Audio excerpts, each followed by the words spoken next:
morning, everybody. Welcome back to Mornings Live with Keith and friends. The unapologetically authentic, always hilarious, and endlessly motivating live morning show. Designed to give men their daily dose of real talk and morning mindset. I invite you guys to hit subscribe, like, and comment below. This morning on the big show here this morning, we got a big guest coming up today. Today in hour one, we're diving deep headfirst into optimizing your dad energy with our deep dive segment, the 4 hours. So guys, this might be a segment for our mothers out there, but we're going to get into it ourselves, talk a little about dads who don't sleep. Yep, 4 hours, 3 hours, 4 hours. Then on center stage, we got Adam Thomas Hurd, the accidental CEO whose journey from banking VP to $1 million maker will inspire you. Yeah, baby. Will inspire you to scale without losing your soul. Plus, we're going to share the ultimate sleep hack. Forget that melatonin, our mind fuel segments, delivering a 5-minute breathing technique. I've been using it. Oh, yeah, baby.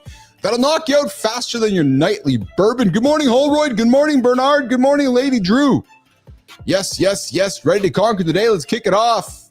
Let's get into Mornings in the Lab with Keith and friends and keep the show rocking and rolling here this morning. All right, so yesterday, after the show, I got a wonderful text from one of our community members. Yeah, true story, Bernie.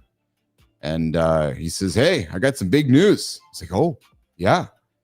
So we're going to call Bernie in a few moments here. Wait till Johnny gets on the stage here to bring Bernie up here and share some of that news with him today on the show. And then let's see here, guys. We also have Adam Thomas Hurd joining us in the first hour, joining us up here in the big show here this morning on Mornings in the Live with Keith and Friends, Vice Chairman of the New York Advisory Group, working with New York State Senate Assembly members, 24 years in financial services, atomic business coaching. We're going to have Adam on the show here, works exclusively with purple collar professionals. Yeah, those blending blue collar skills with white collar business acumen. That's going to be a fun situation this morning on the big show, this morning, Mornings Live with Keith and friends. We also have, I also want to, so when AJ joins us later on in the show here today, we're going to have a conversation around the manosphere's influence on divorce. Yes. A new trend noted by family lawyers. Apparently, we have craziness happening in the internet. Yeah, internet's dead, man. Internet's just dead. And it's having a real influence on why people are divorcing. We're going to talk about that later on in the show. With AJ here coming up here. We're also going to get into how to find some better ways to breathe to put you to sleep. I have been doing much of that myself lately as I've been focusing on getting that bed rest. And I got a hack. Going to drop a hack at the bottom of the hour here on how to get some better sleep along the way. But guys, let's do this. I'm going to give Bernard a call, and we're going to bring him up on the big show here today. So Bernie, if you're listening and waiting, I'm dialing you up here, brother, right now. I got to make sure everything's sorted out here on the big phone. Yeah, that's there. We're going to do this here too. So those of you that do know or don't know, Bernard is in the B-Drive business. He is Johnny's coming. Johnny's caught up in the facilities apparently. So let's do this here. We're going to give Bernard a call here and we're going to hear the news. Boom, boom, boom. Yeah, I'm just going to tell Bernard's phone number on the show. 19. Bernard's like, no, don't do it. No, I'm not going to do it, Bernard. Nope, not doing it on you, pal. There we go. Do, bum, bum, bum. And then bum, bum, bum, bum. And then we're going to hit send and see what happens. Oh, it's ringing. The phone's ringing. It's 1995 here on the Big Morning Show. Is this Bernard the Beekeeper? Good morning. What's going on, Bernard the Beekeeper? How are you, pal? Doing great, brother. Living the dream. Yes. Hey, Joe Fontana, we have Bernard the Beekeeper on the line right now. Bernard had some big, awesome news that he dialed me up yesterday, sent me a text. I'm like, dude, you got to get on the show and tell the world about your big news from Bernie the Beekeeper. Bernie, what happened yesterday, pal? First of all, take a minute to tell yourself to business athlete, Mornings in the Lab Nation, who's Bernard the Beekeeper and where are you from, brother? Well, I'm 48. I live in Michigan. Yes. I started construction when I was 17. After I graduated, I did pole barns, and it kind of led to roofing and being self-employed from the time I was 22. And till now, I just figured out that construction wasn't the end game for me, and that it is feast or famine. And through some prayer and soul seeking, bees showed up one day, and I think that was the answer that God gave me for, what I'm going to do for the other half of my life instead of construction. Nicely done. I can work What's that? I said I can work for myself and do construction on the things I need here instead of everybody else's now. I love it. I love it. I love it. All right. So I teased your big announcement yesterday. What was the big announcement that happened in your world yesterday? Bernard. Well, this is my third year beekeeping, going into my fourth season now. And towards the end of the first season, I decided to maybe try some subscriptions for people to share the bees and maybe purchase a little more equipment faster that way. And it turned into a big opportunity, and it's growing a lot faster. And yesterday I got a agreement with Premier Bees, which is one of the number one producers for foundations and equipment. Nice. To let me, I got a deal with them to use their products on my site for the products that I don't produce myself.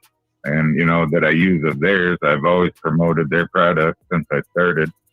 And now I've got permission to put it on my website. And to me, that's like a huge acknowledgement that my brand is growing and that the biggest brands in the business recognize my growth and that I exist. That was really vindication for me.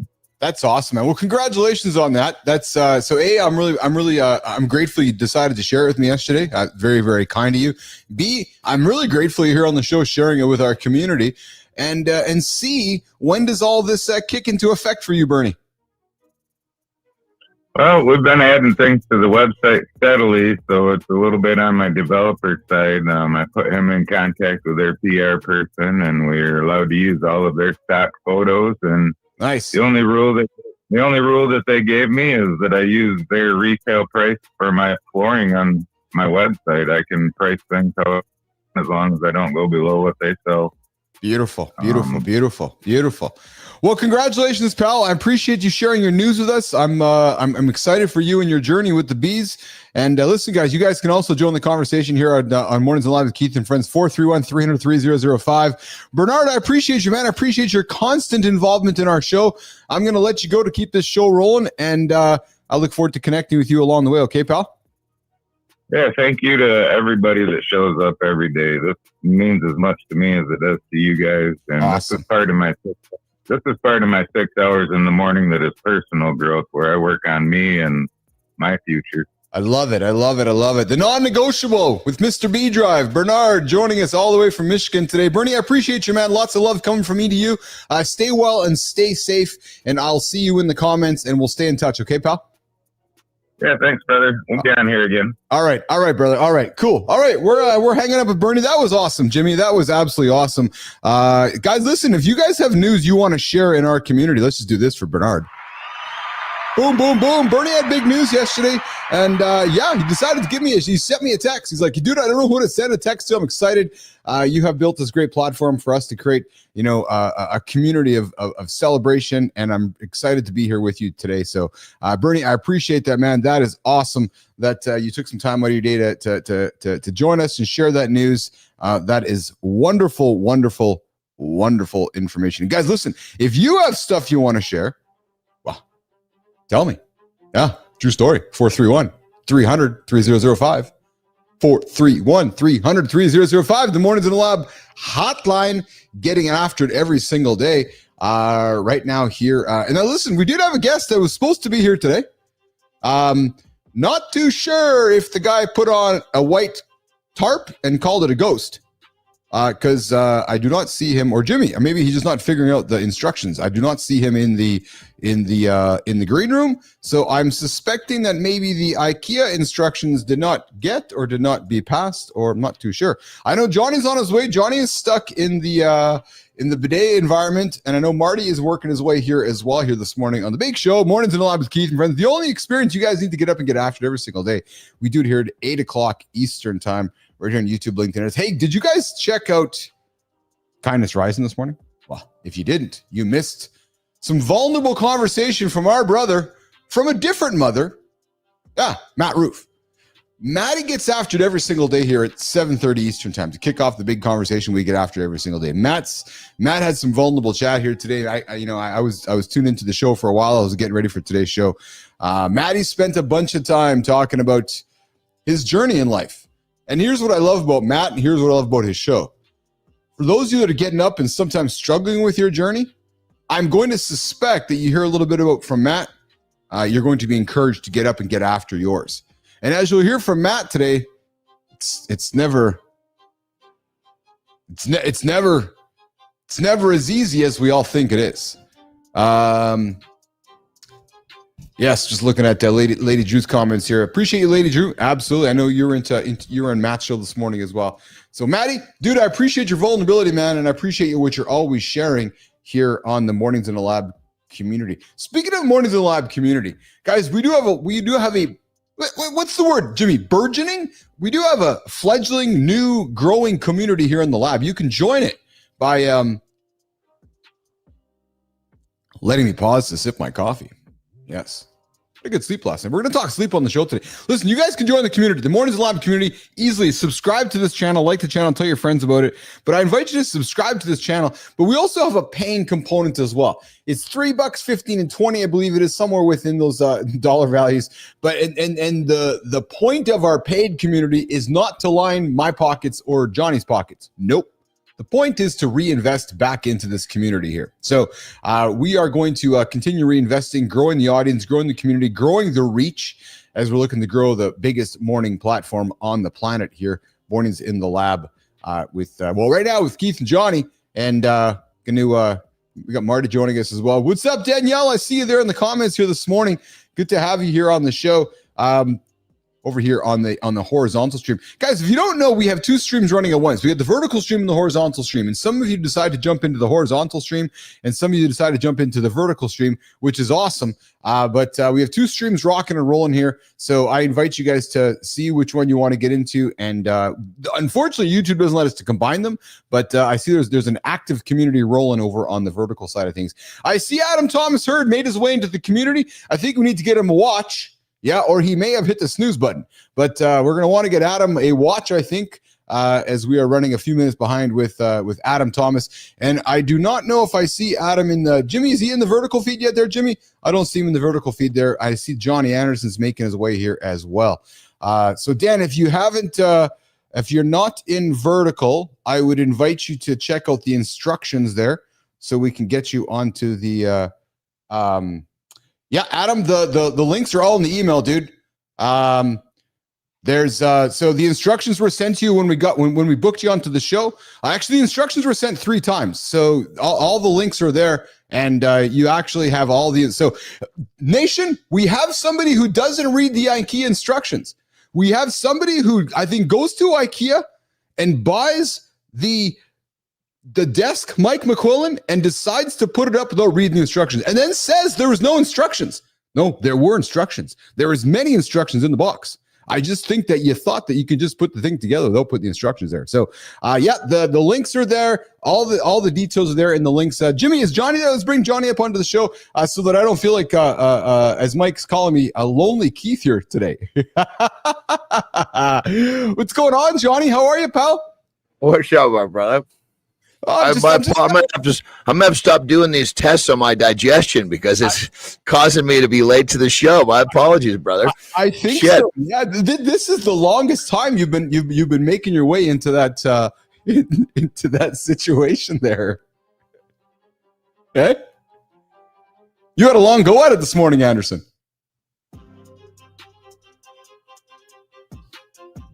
Oh, we got Johnny Frozen here. We got Johnny Frozen in the feed. I think Jimmy has Johnny Frozen on the feed there. Yeah, I know. Hey, Bernard, next time we'll make sure the boss is here so that you can talk to the boss too. Bernard, I did send Dan Capello and the instructions to Johnny this morning. So Johnny, I got you and Danny. So did you? Yes, Mr. Andersen. I got the text. Thank you. You're late, but better late than never. I knew that I had to get it. I knew that I had to get it done before the show here today. I did not have a choice. I was like, holy fuck, I got to get this done because if I don't get it done, I am gonna get shit from Andersen coming up here. So I got that to you. Got that to you right off the bat there. So how are you today? You good? I'm good. I'd say I'm going to have to stop doing these tests on my digestion, so I keep everything late to the show. Jesus Christ! You missed a big announcement. We had Bernard had a big announcement yesterday. He sent me a text, and we called him this morning. And Bernie, we'll bring you up next time so you can talk to the boss. Yeah, I know you all want to talk to the boss here. But Johnny, we have a guest coming up here. Adam Thomas Hurd, from banking VP to $1 million maker. How this accidental CEO coach helps you scale without sacrificing soul. Let's do this, Jimmy. Let's bring up. Let's get the hook going, and we'll get the show rock and rolling here. We're running a few minutes off schedule, Jimmy. Let's run the opener and bring Adam up into the show. What if the biggest breakthrough in your business isn't about working harder, but about accidentally discovering you've been building the wrong thing all along? Most skilled professionals find themselves trapped in a frustrating cycle. They've accidentally become CEOs without ever planning to lead, feeling like bottlenecks in their own companies. Research shows that the most successful business transformations happen through incremental, intentional shifts, rather than dramatic overhauls. When accidental CEOs learn to build systems that work without them, they don't just scale their revenue, they reclaim their lives. Stop accidentally running your business. Start intentionally leading it. Sir, 24 years in financial services, including serving as president of a successful financial planning firm in New York, but I think misses the IKEA instructions when he heads on down to IKEA to buy the cabinet. Adam Thomas Hurd, my brother, welcome to Mornings in the Lab with Keith and Friends. How are you, pal? What's up, Keith and friend? Yeah, man. I guess when you accidentally show up to a podcast, you're probably not going to intentionally be able to execute very well, huh? Yes, and not a podcast. Not a podcast is a live show. We are so far beyond the podcasts of yesterday. People who start podcasts still record those things on beta and VHS. Keith and Johnny get after it and create live conversations every single day here on the Mornings in the Lab platform. We're really excited to have you here, brother. Where are you joining us? Are you in New York here today? Where are you from, Adam? Long Island, New York, my friend. Oh, there you go. Nice. The home of the New York Islanders. Are you an Islanders fan? Oh, thank goodness I don't watch hockey because I'm already a Mets fan, and that's hard enough. Oh, so dude, you are the vice chairman of the New York Advisory Group, dude. That's a pretty big title, man, for such a handsome young man. Thank you, my friend. Young and handsome. I like yes, you already. Yes. I'm neither, but I'll take it from you. So I stepped down from that position in November. So you serve a term there, early released for time served, as they tell us. Okay. Wonderful experience. Deal a lot with Department of Financial Services, lobbying for the financial industry to help them to actually get the laws in place to benefit the clients without interrupting what those advisors want to do for the world. So a lot of politics, a lot of nonsense, a lot of conversations that never need to take place if we just had a government that actually knew how to run. Yeah, that's fascinating, man. So I kind of have to ask you a question that I don't even have written down, but it just kind of comes to me. How do you, I don't know you at all, but just my first 3 minutes with you, you strike me as somebody who would not deal very well with bureaucracy, yet you're in government. So a dude from New, so I got to ask, man, with shoulders like that and a mindset like you have, dude, how are you handling? Because I run from government bureaucracy, but yeah, you're like, yeah, fuck, I'm here, man. Like, what's that all about? I've always went against the grain. When I started a financial planning firm, I did it the completely wrong way, but it ended up being successful. And when this group recognized that my whole practice was built on relationships, they're like, hey, that's all we really need in government is better relationships. So what I did is I facilitated those relationships. I massaged them. I made them happy to speak to us. And then the lawyers would come in and I'd leave the room and say, whatever the fuck you guys are going to do, good luck. Interesting. So you work exclusively with purple collar professionals. That's dude, funny that you found that. Look at that. Yeah, I do my homework here. So which blends blue collar skills with white collar business acumen. So define, how did you arrive at that whole terminology?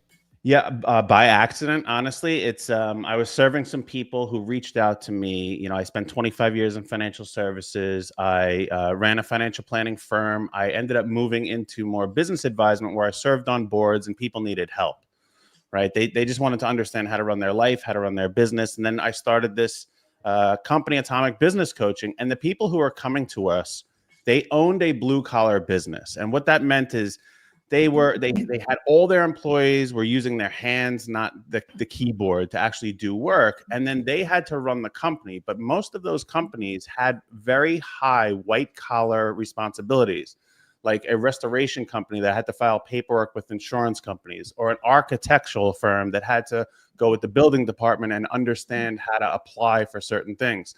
So it's this blend of blue collar and white collar. You know, if you have a plumber or an electrician, it's mainly just blue collar work. Go in there, make sure the plumbing works, that's it. There are some other industries that have that crossover. And most of those business owners, Keith, they had the skill set to do the work. They had no knowledge to run the business. So when they came to us, they were proficient. Maybe they were making close to $1 million, having a very high paying job for themselves, but they wanted to grow it to a business. And they were at a point where they either had to hire somebody to run the business end of it or learn how to do that. And they ended up reaching out to us. They wanted to learn that skill. They usually didn't want to let control of their baby. And they said, hey, can you teach me what's a cash flow? How do I hire people? Do I need any kind of HR department here? And we guided them through that on my side. And my partner, Tom, who taught psychiatry at SUNY University for 10 years, served on a C-suite of a medical institution as a physician assistant. He would help them with their mindset. How do you stay healthy in your mind and your body? And how do you run with excellence? So it's funny because we talk to folks like yourself on this show daily. And what you just said, I take for granted. I know Andersen takes for granted. Marty takes for granted. But Adam, there's still folks that don't connect those dots, that in order to be successful in business, that you got to have a strong physical mind and a strong mental mind. I'm making an obvious statement, but Adam, you're nodding there and you know, you're a very successful business coach. That still is the case, is it not? Yeah, it is. It really, truly is. And what happens is most people are just compromising one for the other. Either they have a great mindset, great family life, they're very healthy, and their bank account is nearly at zero, or they're the other. They're super successful, they're fat and out of shape, their kids don't know their name, they're miserable, and they're going to have a heart attack at 50. And it's like, you don't have to compromise. If you work on these things simultaneously, you can have success in what we say, always, in all ways. Yes. That's interesting. Talking about language, brother. Johnny. That's my language. I mean, that's what I mean, it's the way you do one thing is the way you do everything, you know? And I mean, just yesterday I was saying, you know, go to in my lifestyle tip, you know, go to the bathroom, take off your shirt. Are you happy with what you see?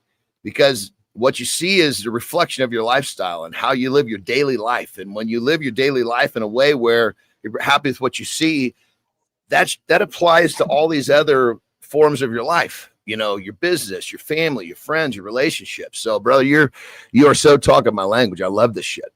I love it. So Adam, you call yourself an accidental CEO.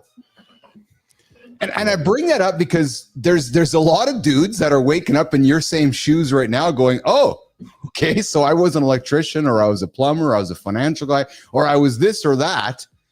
Now I wake up and I got this business. I have all these employees around me, and I can see you smirking because you're that guy.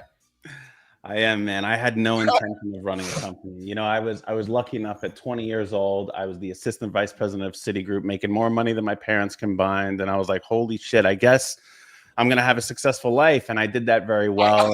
Hold on. I guess I'm going to have a successful life.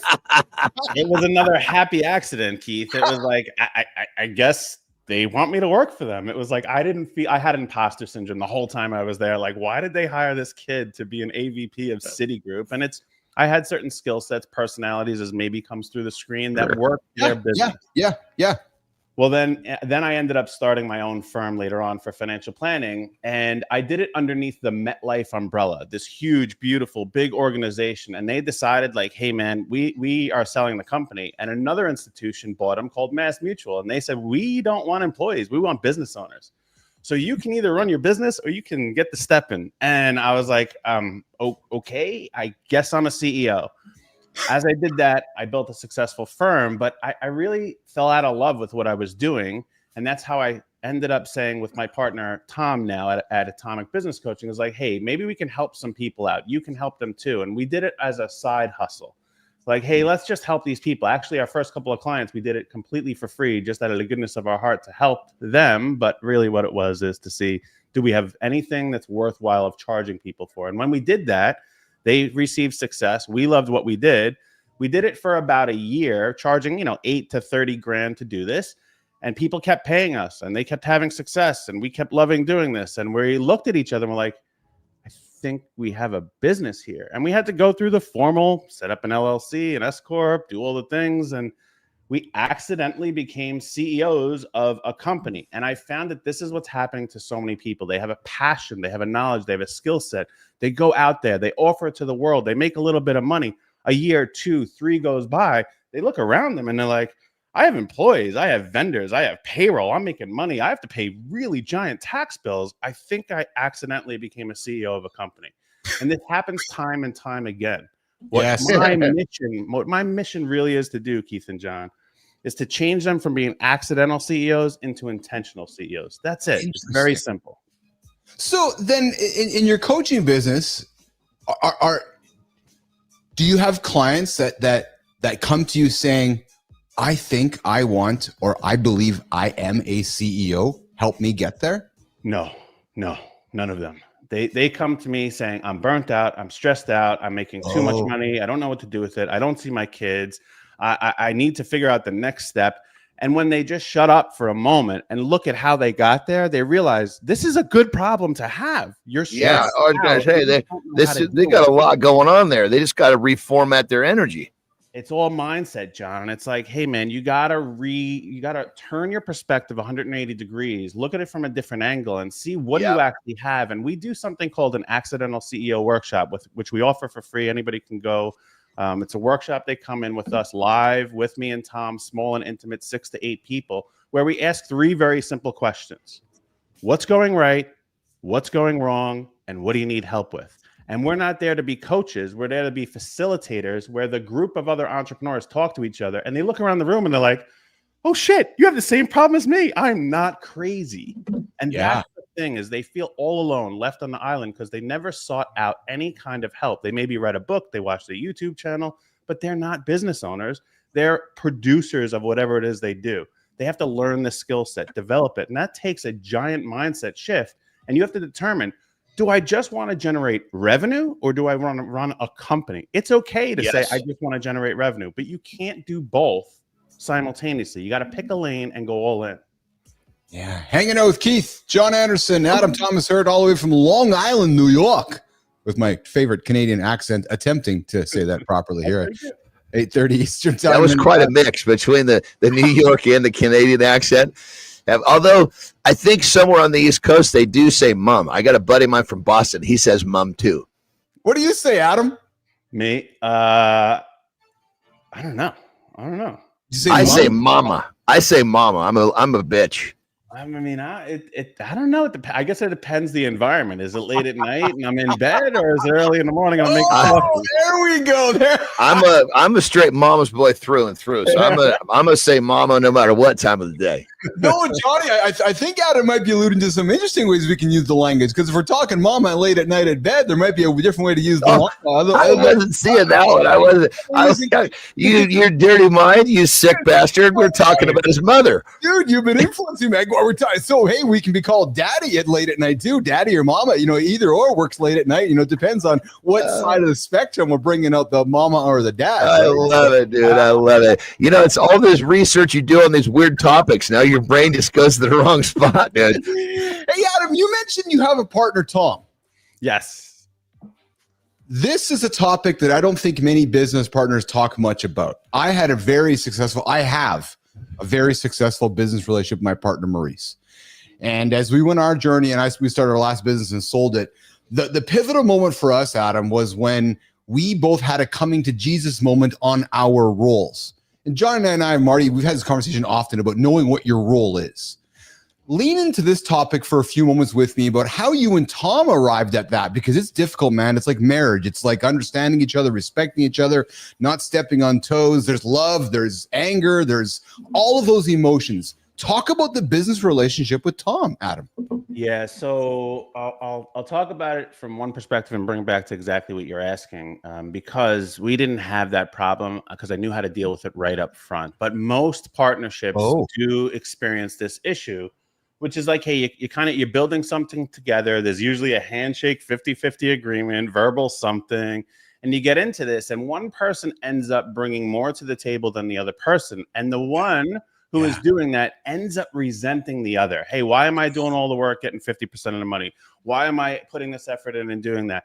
And what they've never realized is when you have a partnership, the entire purpose, whether it's a marriage, whether it's on the golf course and you're in a tournament, or it's a business, you're supposed to lean on each other's skill sets to fill in the gaps the other one doesn't have. That doesn't mean it's equal. It means it's of value to the overall organization. Yes, said. Well said. Holy smokes. It's like two people that like to lift weights. Oh, let's start a gym.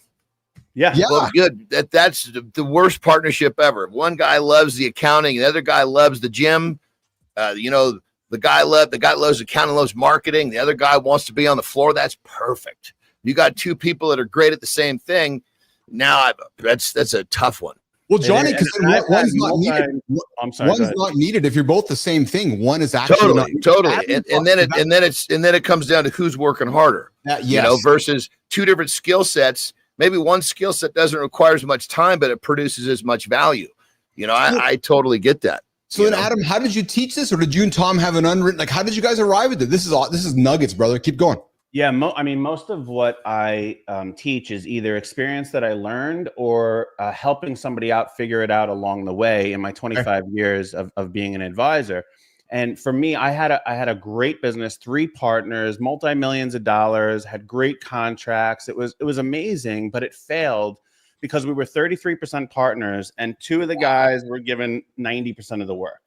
And it just didn't work out. Yeah. And we were able to amicably separate the business, separate everything. But I was like, I can never put myself in that situation again. So when Tom and I said, holy shit, I think we have a business, I sat down the first thing and I said, look, I'm fine 50-50. We'll put it on paper that way. But what do we each bring to this business for it to be successful?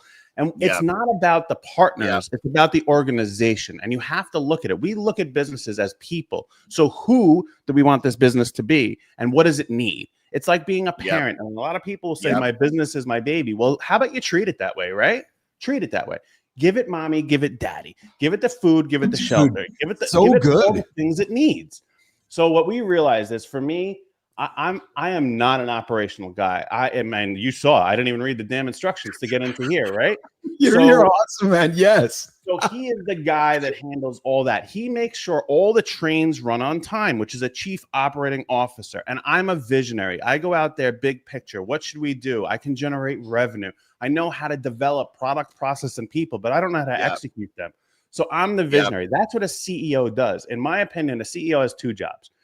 Job number 1, you generate revenue. Job number 2, you develop 3 things: the product, the process, the people. And when the people can run the process to sell the product, you go back to generating revenue. And I don't mean getting on sales calls. I mean bring the organization opportunities to generate revenue. That's what I do all day long. And then he makes sure those trains run on time. Adam, Thomas Hurd, that is literally the combo right there. Dropping nuggets. Adam, I want to take a quick introduction. I want to introduce you to Mike McQuillan. Mike, you guys need to meet. Adam, Thomas, you guys need to meet on LinkedIn. Mike's an active member in our community, fit presenter. And he just comes in with a great comment, Adam, which I think you'll appreciate. About to hit the gym. This is great conversation. Someday I'll come through and talk about the business nightmares that have gotten me this far. And I get a strong sense. McQuillan, you and Hurd will get along quite well. So I'd invite you guys to connect on the backside there. Adam dropping nuggets here. Adam, I'm gonna just be blunt and ask a question. How old are you? 35? Me, I'm 46. I was born in 1979. You look great, brother. Yeah, great. Because I was going to say your wisdom and your the way you, and I'm giving a comment, but the way you communicate your experience, you come across as an old soul with much more experience in such a young Brad Pitt type delivery. So I appreciate it. Brad Pitt, look out. Yeah. Yeah. Well, he's got the F1. I can see a little bit of that. Yeah. The F1 racing movie, and I saw him this morning. I was reading the news, and I was like, "Holy smokes! This Hurd guy looks a little bit like Pitt with the short hair and the handsome face." Yeah. Not that I'm trying to convince Hurd to come join our live network or not, Johnny. No, I wouldn't be trying to do that. Trying to butter him up. No, I wouldn't do that. No, because he does have a boring podcast. Oh, I didn't say boring podcast. It's a great podcast. Sorry. Adam, what's the quirkiest business move you've ever advised someone and that it actually worked out when you reflect upon it? Wow, that is a really good question. Put someone right on the spot. The quirkiest business move that actually worked out. Okay, so there was someone who was an extremely highly respected in their industry, and they were not getting calls back. They had a big opportunity in front of them, which was to close a building in Manhattan that could have changed the path of their business. I'm talking could have been $500,000 annually in business. Yeah. I said, look, if you're not getting this phone call, if you're not getting the emails, if you're not doing anything, what I want you to do is go stand outside the front of the building. Okay. Go stand outside the front of the building and watch when this guy goes in and follow him in. I don't care if security tries to stop you. I don't care what it is.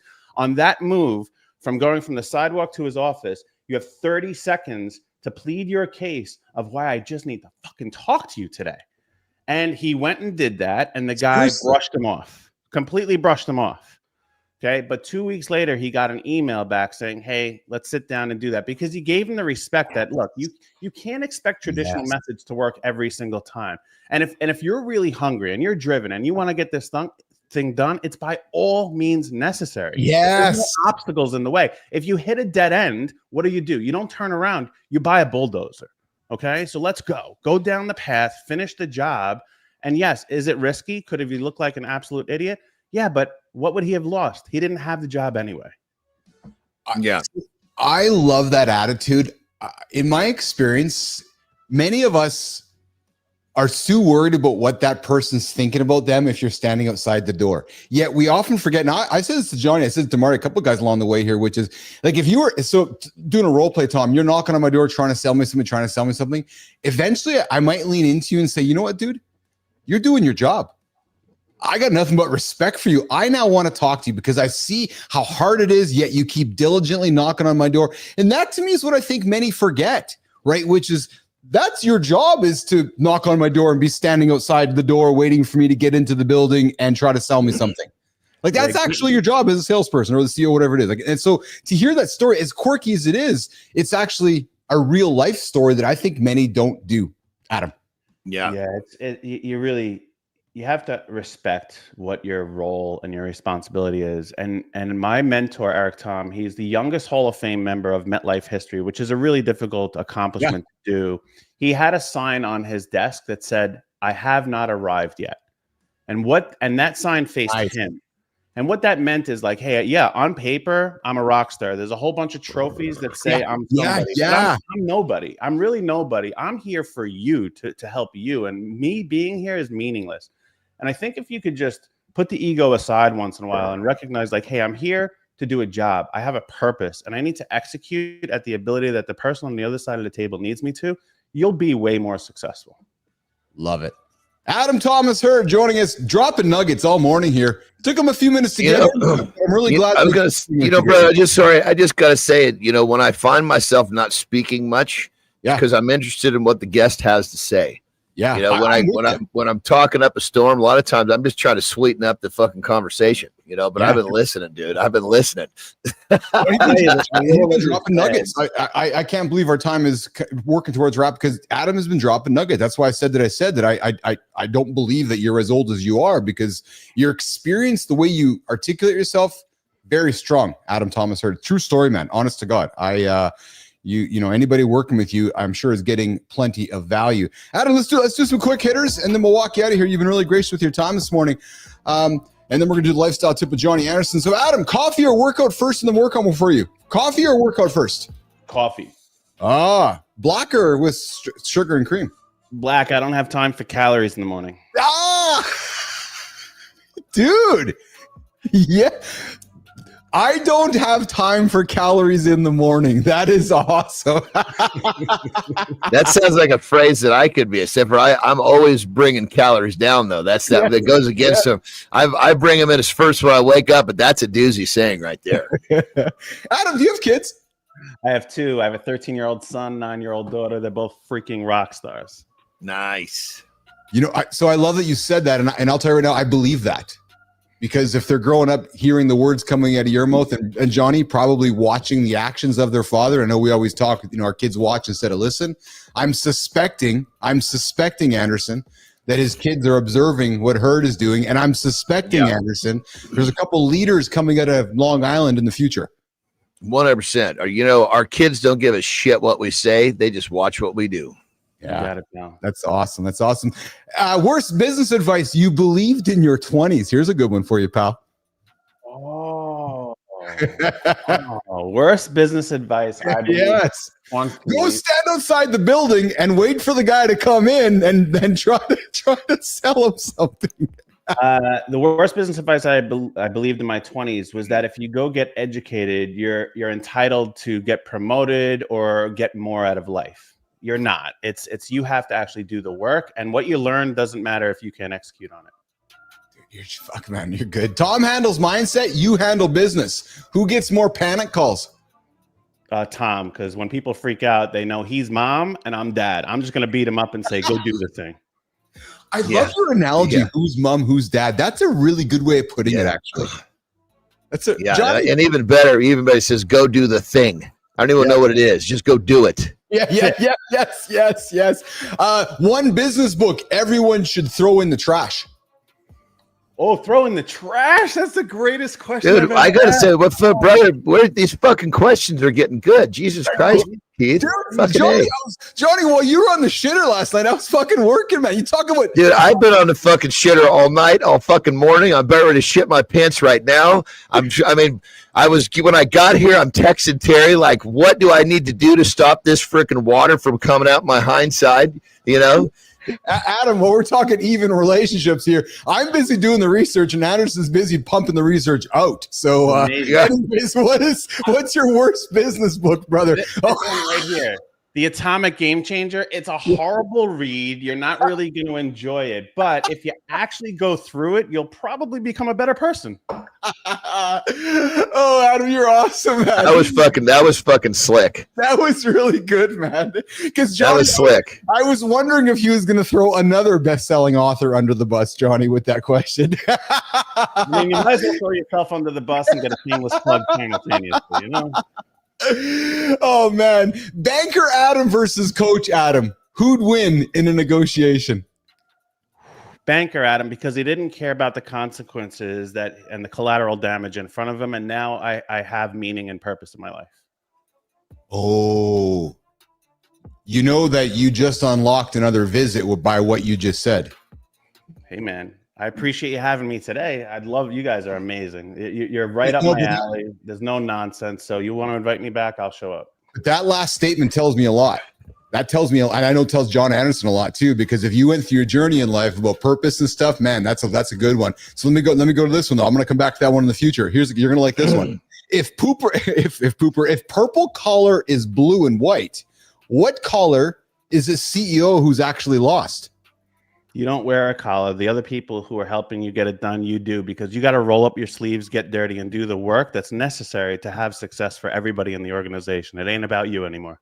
Oh, Adam Thomas Hurd, when you're laying in bed at night, having traded that banking VP security for the uncertainty of entrepreneurship, having gone from advising on finances to literally changing people's lives, what's that one client transformation story that makes you think, yeah, this is exactly why I burned the boats and I never looked back? Because there's one. I know there's one, Adam. What's that one for you? Yeah, there's this one gentleman named Ed Maddox. He runs Maddox Architecture. He has been a participant of all 8 of my businesses. So I've watched him from a baby to a man. I have watched him from struggling to success. He takes the advice, he makes it his own, he takes the action. But the most important thing is he shows up, he trusts the process, and he does the work. And every time he does that, he gets better. And that's what I want out of everybody. That's why I love him. It's not about how many millions he made. It's that he actually puts in the work and he values what we do. and he doesn't take it verbatim and go execute it. He challenges us to say, why is this right for me, which makes me a better coach. Adam Thomas Hurd, man, you just said something too, which again, I'm going to invite you back for. So meaningful, because not enough of us men have these things and say these words enough. But you said about Mr. Maddox, that's why I love him. Dude, I appreciate you saying that, because often we don't express those words. So when you express those words, you encourage other male leaders, other CEOs, other men in our, in the community we're trying to build, in the community you're trying to build, to use that same kind of language, Adam. So I applaud you for that language, brother, because it's intent. When you use that, it's intentional, and I can feel that, and I appreciate you saying that. Thanks, man. Yeah. Adam Thomas Hurd from Long Island joining us this morning on Mornings in the Lab with Keith and John. Adam, where can folks connect with you, find you, engage with you, and hire you, brother? Yeah, so the best way is LinkedIn. And look, we're everywhere and anywhere, but here's one of the things that I have recognized in the last 4 years of building this business, that if you don't have one channel of communication, you don't have a channel of communication. Be disciplined. Stay on one thing. Make that your platform. LinkedIn is mine. You can find me at Adam Thomas Hurd. I'll be the guy staring at you all evil with the black and white, in the blue circle, Adam Thomas Hurd on LinkedIn. I love it. I'm the only one that communicates in those DMs. If you go to any other one of my other channels, it's my team doing it. So you're going to talk to either a bot or some person we hired somewhere else. On LinkedIn, you get me and only me. So if you want to talk to me, hit me up there. That's awesome, man. That's awesome. Hey, what do you got going on today in your world? You got a busy world today, or it's a middle of the week? What's going on for you, brother? Today's amazing because my business partner is on his first day of vacation. So it's going to be really quiet. I get to be a visionary all day long. I just get to be Adam. I don't have to get told, hey, you got to show up to a podcast, read the instructions, and be there on time and know what the fuck you're doing. So I'm going to make a lot more mistakes, but enjoy them for the rest of the day. Adam Thomas Hurd, dude, I hope you can hear through my words how sincere and grateful that I am that you joined us today. And I know, because I think we're drinking the same no-calorie coffee, that you take all my jesting with you with love. So the next time we have you back, we'll make sure we send you the second chapter on how to get you on the show quicker next time, my brother. I'll make sure Tom reads it. Thanks for having me, John. Appreciate it. I'll make sure Tom reads it. And Johnny, yes, I will pass on your number. Adam, you don't know our relationship, Keith and John, the mom and dad relationship here, but I'm actually John's assistant. So I will connect you two off the show so that you guys can have each other's phone numbers, just in case John, if he ever has any. Because what he's saying is, when a really fucking cool guest comes on, I instruct him to give that guest my phone number, and you're one of those. He didn't even have to. He knew I was going to ask. He didn't wait. Yes, that's a huge compliment. Yes. And Adam, me and my husband have never met before, so we just do well. We air our dirty laundry on the show every so here's the question, brother. Yes. Who's the pitcher and who's the catcher in this relationship? Yeah, well, there you go. Now we're talking. So I'd like to. So maybe that's the conversation we have to have Tom back with Adam on the show, so Tom and Adam can share with us who's the catcher and pitcher in their relationship. Adam, lots of love, brother. You have an awesome day, man. Thank you for starting your day with us this morning. Okay. Thanks, fellas. Good shit, brother. Good. Let me ask you one question before we go. How can me and Tom and my audience help you guys? Oh, what a great question. Thank you so much. So we're going to send you a package of content after the show. If you can share that on your feeds and tell everybody about the greatest morning show platform we're trying to build here, Mornings in the Lab, and tell everybody to tune in. And, hopefully we can grab some coffee later today. I've got some things I want to talk to you about. I love the stuff that you're doing. And but the best way you can support us is just tune into our show here Monday to Friday, 8 o'clock Eastern time, YouTube, LinkedIn, and X. Trying to do some crazy things, Adam. And I think if you pay attention, you're a smart business guy behind the scenes. You start seeing what we're doing here. I think you might be curious to lean in a little bit more. So I appreciate you, man. Appreciate you a lot. Keith. All right, John. Thanks for having me. All right. Thank you, brother. All right, Jimmy, let's walk Adam out of here. And we're going to do the lifestyle tip with John Andersen here. And apologies to Marty. We had some troubles getting Marty into here this morning. Marty was a little bit late with some technical difficulties, but we'll get that sorted out here. But Jimmy, I think Johnny's going to do a lifestyle tip. And then Johnny, do you need some water treatment in the restroom there again? Or are you? Yeah, I need to go to the toilet after but yesterday you told Jimmy just to cut me loose after this. Let's see if he remembers. Remember that? I do. So let's do the Adam Thomas Hurd is fucking nugget, man. That dude was just dropping nuggets left and right. Dude, and I was with him having trouble getting on the show. I did not expect the fucking rock star he was going to be when he got here. Holy You shit. and me both. I got him. So I know because I was kind of. You were busting him up, dude. You were busting him up, you know.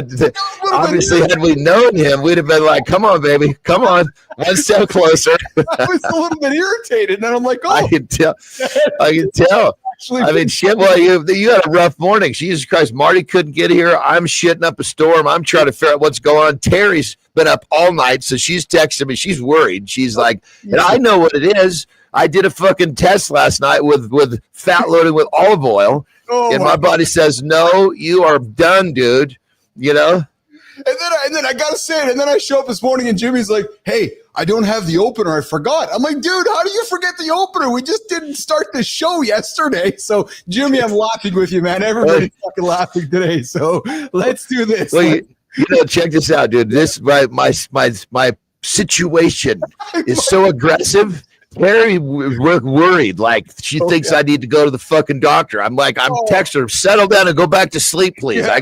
I'm getting on the fucking show right now. You know, the doctor. You mean your neighbor, the one that did surgery on Terry a few weeks ago? He's a surgeon. She wants me to go. She wants me. You know, I got to. He actually. Remember, I told you he actually did surgery on my on 4th of July. That was pretty cool. Are you serious? Yeah, he came and I had this. I guess it'd be like a mole, and I would when I would shave, I'd clip this fucking thing. It would bleed. He came and cut that thing off me on 4th of July. Fuck. Do your lifestyle tip. Jim, I'm going for a piss. All right. This one may hit a little hard, but if this is you, you need to be listening. If you are not getting the job in the bedroom because you don't have the energy to do it, you're probably not getting the job done in a whole bunch of other areas in your life. It's time to look yourself in the mirror and yesterday's would have been great too, because yesterday, if you looked in the mirror and you didn't like what you saw, you're probably that guy that doesn't have the energy to get the job done in the bedroom. But what I'm getting at is this. If you're failing in these important parts of your life, when I say failing, you're not putting in the effort to get the job done. It's happening in other places. Think about what's happening with your kids. Think about what's happening with your profession. The list is going to go on and on. So if you're that guy that's too tired to be intimate with your wife, it's really time to be honest with yourself. It's time to make a change in your daily life. How do you live your life? Your daily loop. Are you living in a way that's not allowing you to be the person you need to be for the ones you love? Because there's too many people out there that are doing this. So again, if you don't have the energy to get the job done in the bedroom and be intimate with your wife, it's time to make a change. That's all I can say. Rock and roll.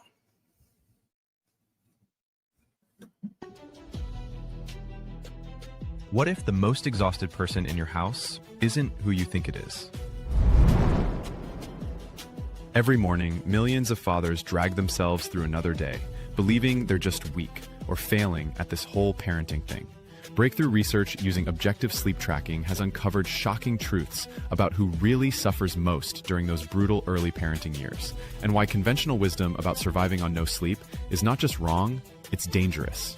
But neuroscientists and physicians have cracked the code on energy optimization, revealing 5 specific strategies that can transform how you function. The battle is real, but it's winnable.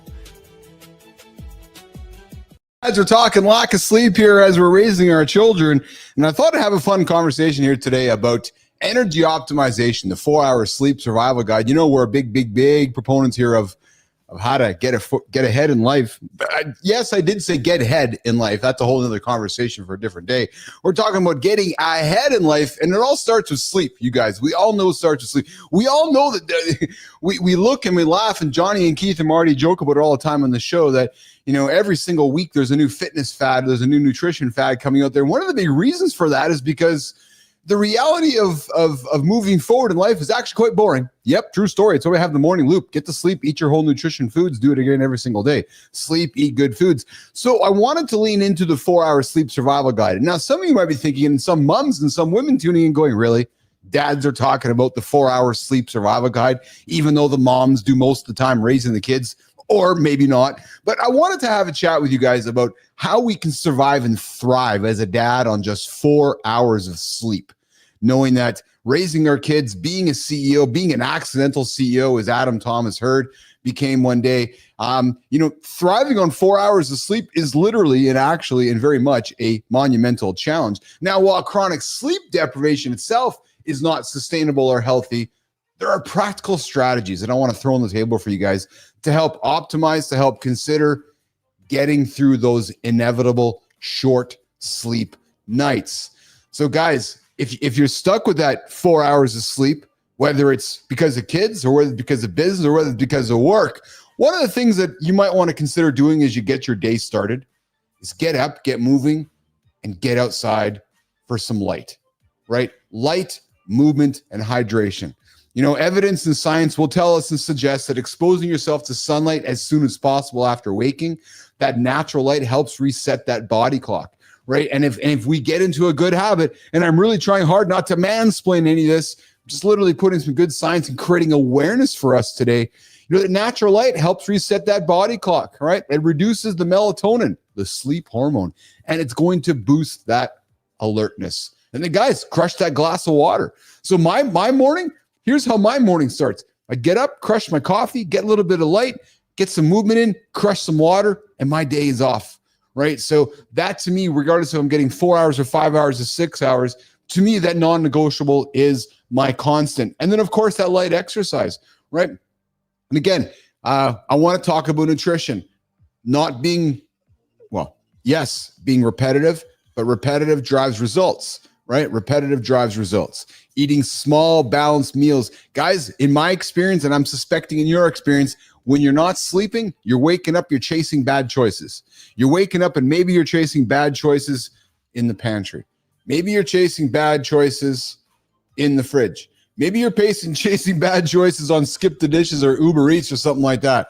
So what you may want to consider doing is finding ways to have nutritious snacks available, ready to rock and roll.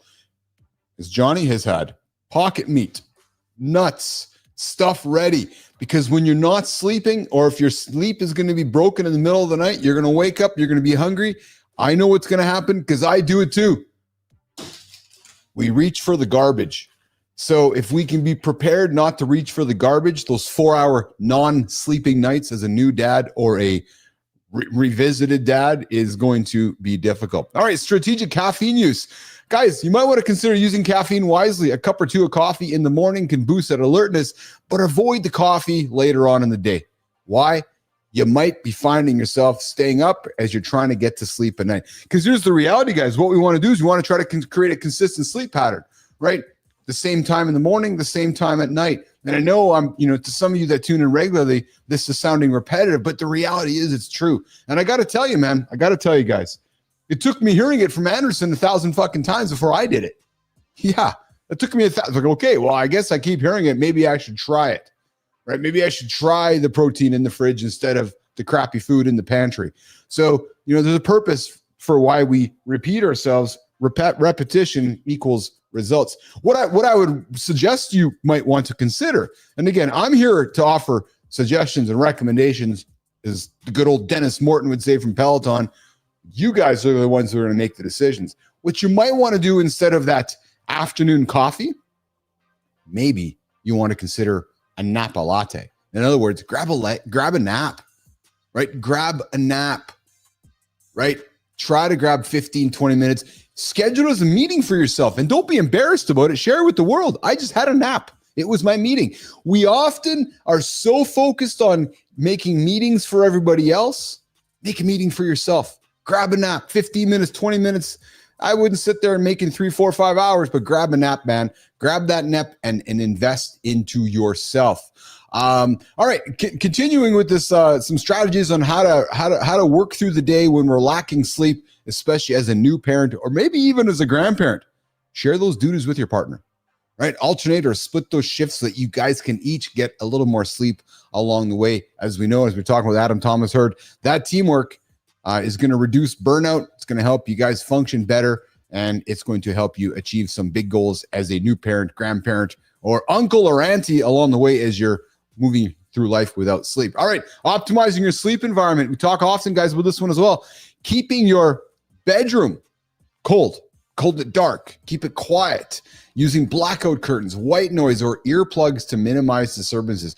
I got to tell you, I've never talked more about sleep than I have since I've been on this show, but I'm recognizing the value of it, and hence I thought this is a great topic to throw on the table, talk about sleep as well. Jimmy, let's bring Johnny back on the stage here and see what kind of advice Johnny has had. Johnny, I know you've been listening in. Go ahead. 100%. Yeah, dude, sleep, I got to tell you. Sleep, I've told you lately, I've been sleeping like a freaking baby. Like, I mean, I always sleep well because I'm committed to my bedtime. Yes. Right? Yes. But, you know, there's a difference between, I mean, sometimes you don't, I mean, I tell my clients, you don't know how bad you felt until I help you feel good. Yes. Well, I didn't understand myself that, I mean, I thought I was sleeping well because I was on, and for the most part I was, according to the standard of sleep. But now I've kind of uncovered this. Holy shit, man. Like I told you, I lightly pissed the bed a couple nights ago because I was sleeping so deep. Yes. But I got to tell you how sleep is, it's the most, like, for people that want to get in shape, there's nothing that's going to help you metabolize more body fat or give you more energy on the planet than good sleep. And all of the things that you need to do to get it. And my latest thing is it's this peptide that I've been, my new project that I've been working on. And I'm happy to talk about this stuff now, because before I didn't want to talk about peptides because I didn't have a place where I could tell people to go get it. And if I talked about it, people go get it. And there's so much junk out there. So I just was quiet about it. But anyway, there's this, it's called tesamorelin. And it's basically what it does. It really helps the body release growth hormone, which is a great thing. It just prompts the body to do a little bit more.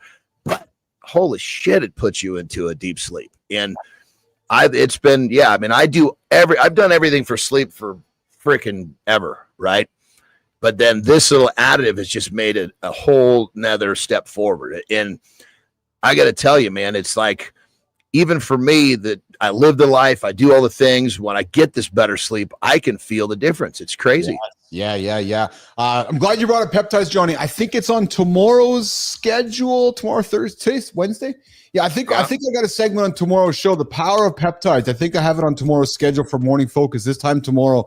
I believe it's tomorrow. I'm going to put it out there. What are they? How do they benefit us? What are they all about? We're going to start the conversation around peptides. And Nation, here's what it is. Not to sell you, not to convince you. Our job is to put Educate. Exactly. Thank you.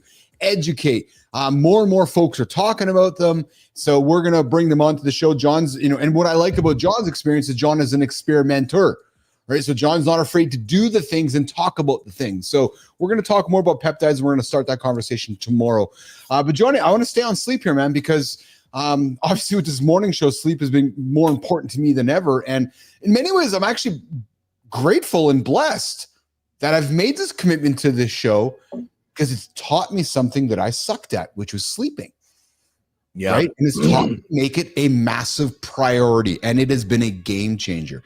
But Jimmy, let's segue. Let's keep it going, brother. Let's segue into, we're not going to do a reset on the second hour, Jimmy. We're going to wrap up deep dive, because I do have interesting, Johnny, something I have been doing, which is breathing your way to a better sleep. The 5-minute bedtime hack that beats melatonin. Johnny, before you said breathing? Yes. Okay. Yes. So I have been leaning into this. I've been reading about it, and again, listening to you and doing my own research. But Jimmy, let's run the clip and let's come back and talk about breathing before bedtime. Jimmy, let's run it.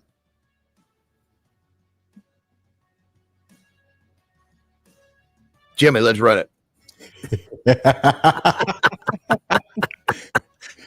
We got to have fun as we're building. Oh, I know we got to have fun. If we can't have fun, yeah, Jimmy, there's a clip there, man. Yeah, there's actually a clip there. It's H1.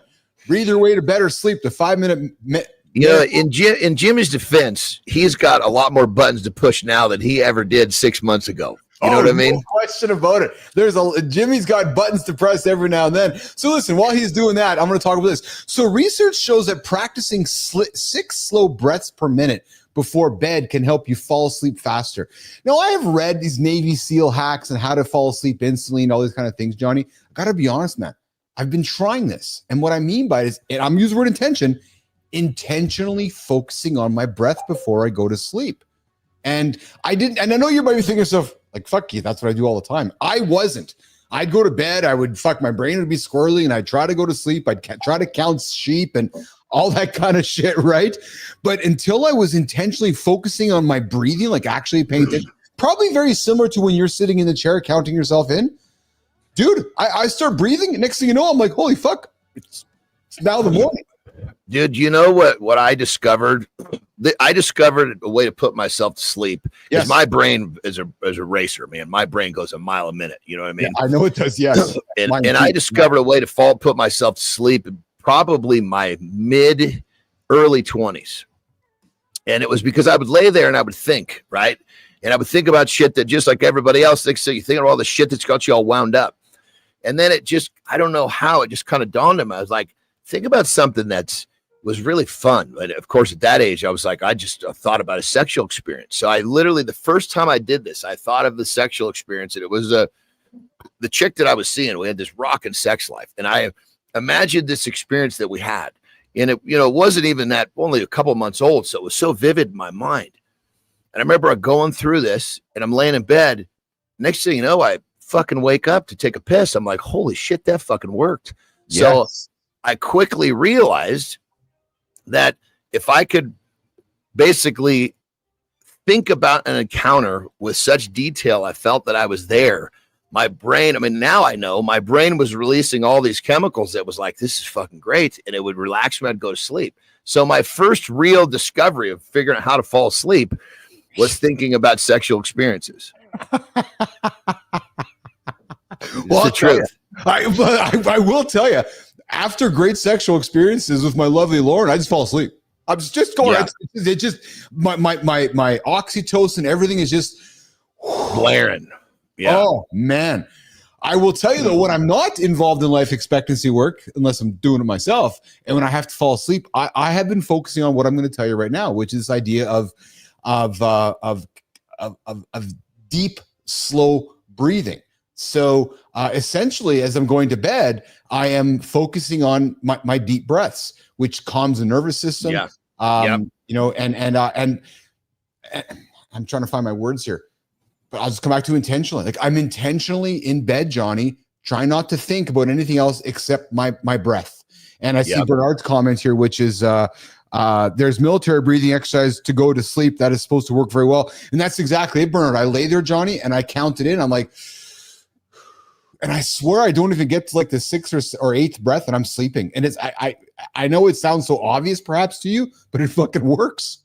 Well, but keep in mind, when you say it seems obvious to me, I think more of what would seem obvious to me is the intention, right? Because there's so many, the intention of doing something to fall asleep. That's the obvious part. Good point. What works for the person, you could sit there and think about sex, and next thing you got this rock hard cock and you can't go to sleep at all. Yes. I was in that mind for some reason.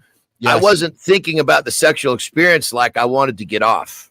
That makes sense. I was thinking about the sexual experience, like how wonderful it was, which just did this to me. But everybody's such an individual. I think the key is get in bed with the intention of doing something to fall asleep, rather than get in bed and go, fuck, here we go. I'm worried about my fucking bills. I'm worried about this. I'm worried about that. And the brain runs to what's familiar. So if you've done that for years, your brain knows to get in bed and do that dumb shit when as soon as your head hits the pillow. No, but train your brain to do it. Dude, you just said it to me though. I have taught myself, and again, I'm talking about teaching an old dog new tricks. In my 50s, I'm going to bed. It's intentionally time to go to bed. Right. Yeah. And I got the hack here in front of me, how to bring it to practice. Like I'm literally probably very similar to your meditating. I breathe in for 5 seconds, for 4 or 5 seconds, and I breathe out. And I do it, the suggestion is up to 5 minutes. I don't think, Johnny, I'm breathing for 5 minutes before I'm sleeping. Like I really don't. I would bet not, dude. I would bet not. No. Again, I wonder when you're in your deep mental state, when you count yourself in the morning, I wonder if there's times where you fall into, I'll use the word sleep in air quotes, but you fall into such an intentional state. No, dude, there are times when I'm kind of, in that case, I would say I'm coming out. Like a lot of times I'll go in there and I'll kind of drift back out.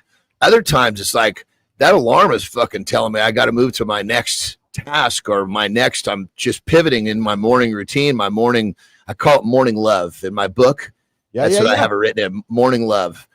But there are times when I get in there and I'm like, I almost feel like I went to sleep. The difference is I'm waking up, I'm charged. A lot of times when you wake up, you're trying to get your wit about you, what's up, what's down, that stuff, Yes, absolutely. So guys, there's some hacks for you guys.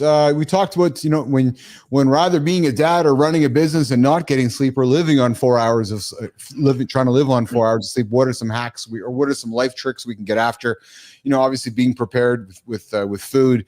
I know myself, and I'm wondering if Johnny is the same, or maybe not so much today, but back in his days of bad habit choices, when I'm lacking sleep, I make bad food choices. It's one begets the other. So if 100%, it happens, doesn't it, Johnny? Because we're tired. Yeah. And I'm going to tease, since we're talking about bad food choices, I'm going to tease something for our peptide talk.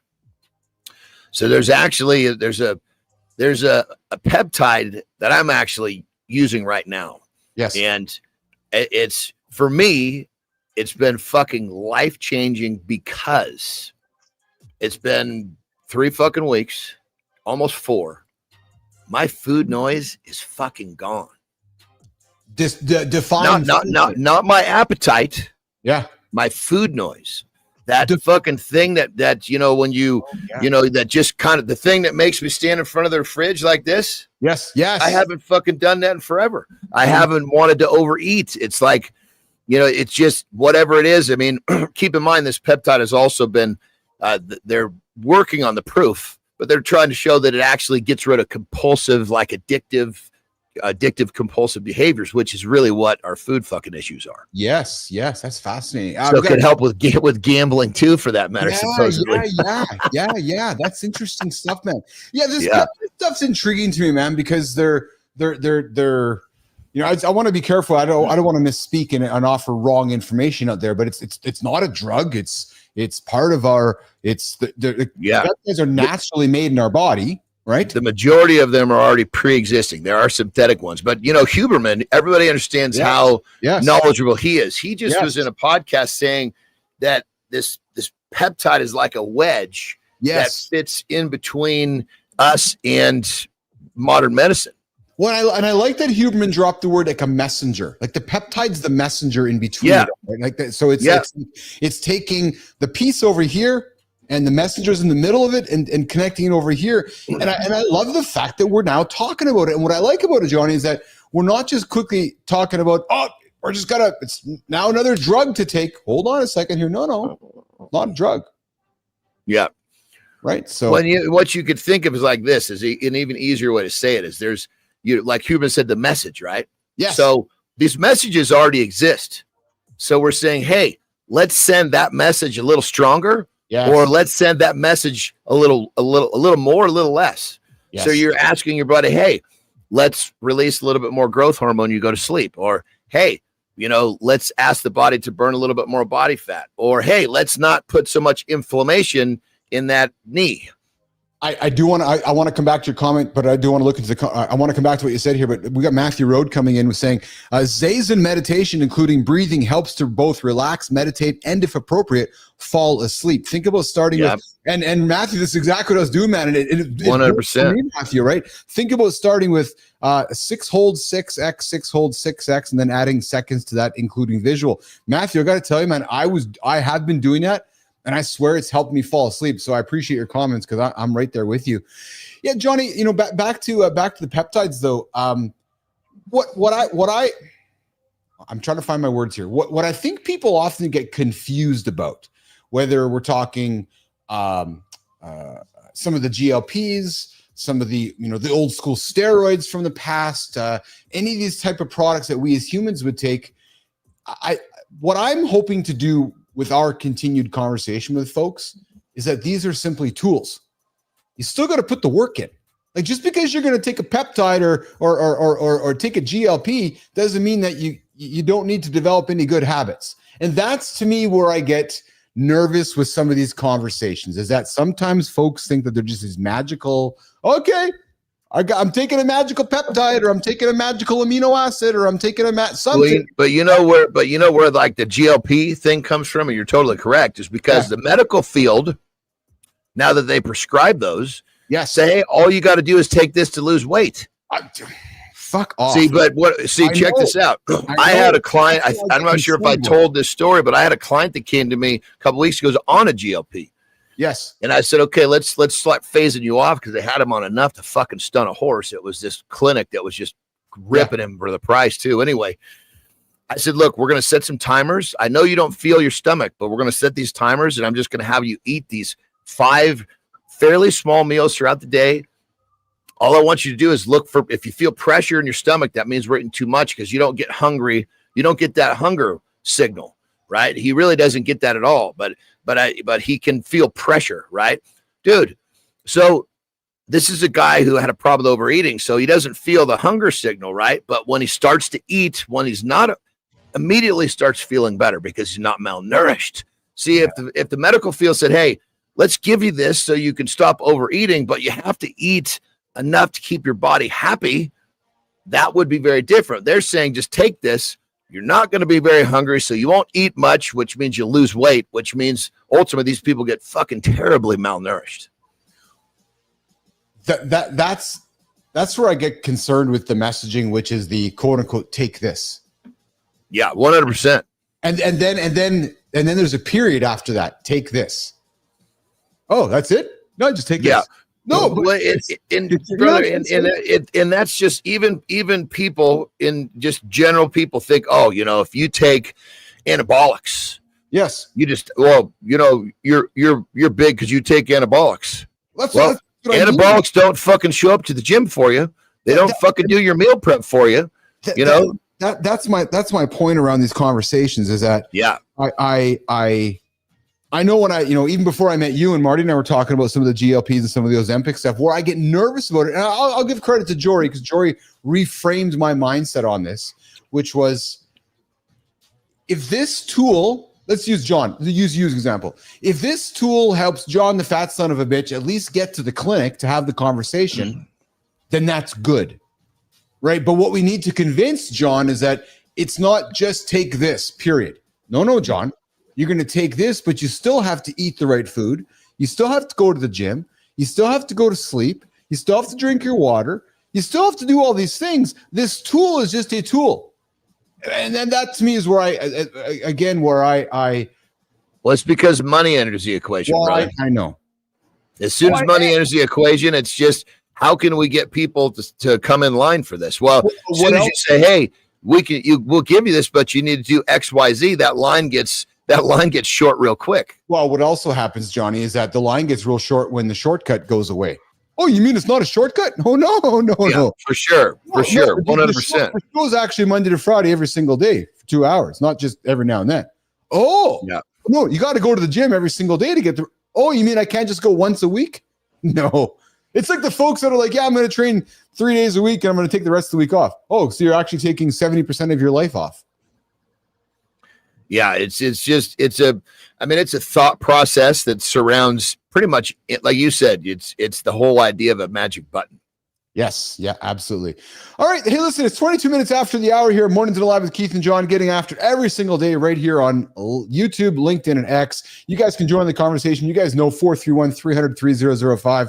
I think what I'm going to do is I'm going to move the phone number to Jimmy's phone so you guys can phone Jimmy and make sure Jimmy's on the ball on a daily. I was going to say, maybe phone Jimmy when he's not fucking putting the shit up he's supposed to, If we can't tease producer Jimmy, I don't know who the fuck we can, man. We just tease with love here on the show. Everybody on the show gets teased. That's what it's all about. Exactly. Yeah. I'm glad you said that, because I've had some people after the show comments going, you guys are not too nice to some people sometimes. I'm like, if you don't think that Keith and John are nice, then you actually don't pay any attention. Like you actually if you can't tell the love that we have for humans, then you guys all just don't even listen to it. We're not telling anybody they're pathetic. We're not telling anybody. We're just saying, hey, let's pick up the pace a little bit. Let's focus on what's important. We're promoting leveling up, and sometimes it's a swat on the chin to get that to happen. Oh man, I got another guest dropping here in about 10 minutes after Johnny leaves here. So I did have a couple. So I'm just gonna look here. I did have a couple. Oh, I got a quick hitter for you, pal. We can throw on the table. So, dude, real quick, when you say quick hitter, I just got to give you another compliment, dude. Your rapid fire questions are getting fucking good. They're not even rapid fire anymore because the guest has to take a few minutes to answer. I know. I was like, you got to rename these things, you know? Hey, so I found something. So I'm going to throw somebody's name on the table that we don't talk often about. And I don't want to give the guy much, but we'll just throw him out there. So obviously Andrew Tate has a name on the internet and on the manosphere and so forth. And I bring him up for one reason. I found some interesting stuff, Johnny. So divorce rates are up in North America because women are waking up to these men that they married who have become misogynists through some of the content that they're reading online. And there's this, we have influencers that are perpetuating this male, revisiting some of the things. Exactly, right? That women have a role to do this. Women have a role to do that. And yet, not the way that you celebrate Terry or your daughters, not the way that I celebrate Lauren and Piper and Brookie and my daughters, right? So there's these women that here's what's happened. Woman marries man, woman and man go through life. Man keeps reading some of this content on the internet last few years. Woman wakes up going, why is man ordering me around like I'm his object, like I'm his slave? Why is man not empowering me? Why is man treating me like a piece of shit? And women are going to divorce lawyers going, this guy is not the guy that I married. And they're finding that there's this content that continued to be perpetuated and that are changing conversations. You got the Rogans out there, you got the Andrew Tates out there. And listen, I'm not out there to piss on anybody. Keith and Johnny do our thing. We're welcoming, Lady Drew, whether, whatever you are as a human being, trying to perpetuate common decency and common acceptance. I found it quite fascinating that there's this shift happening where women are waking up going, who the fuck are you? Well, I think it starts with the male.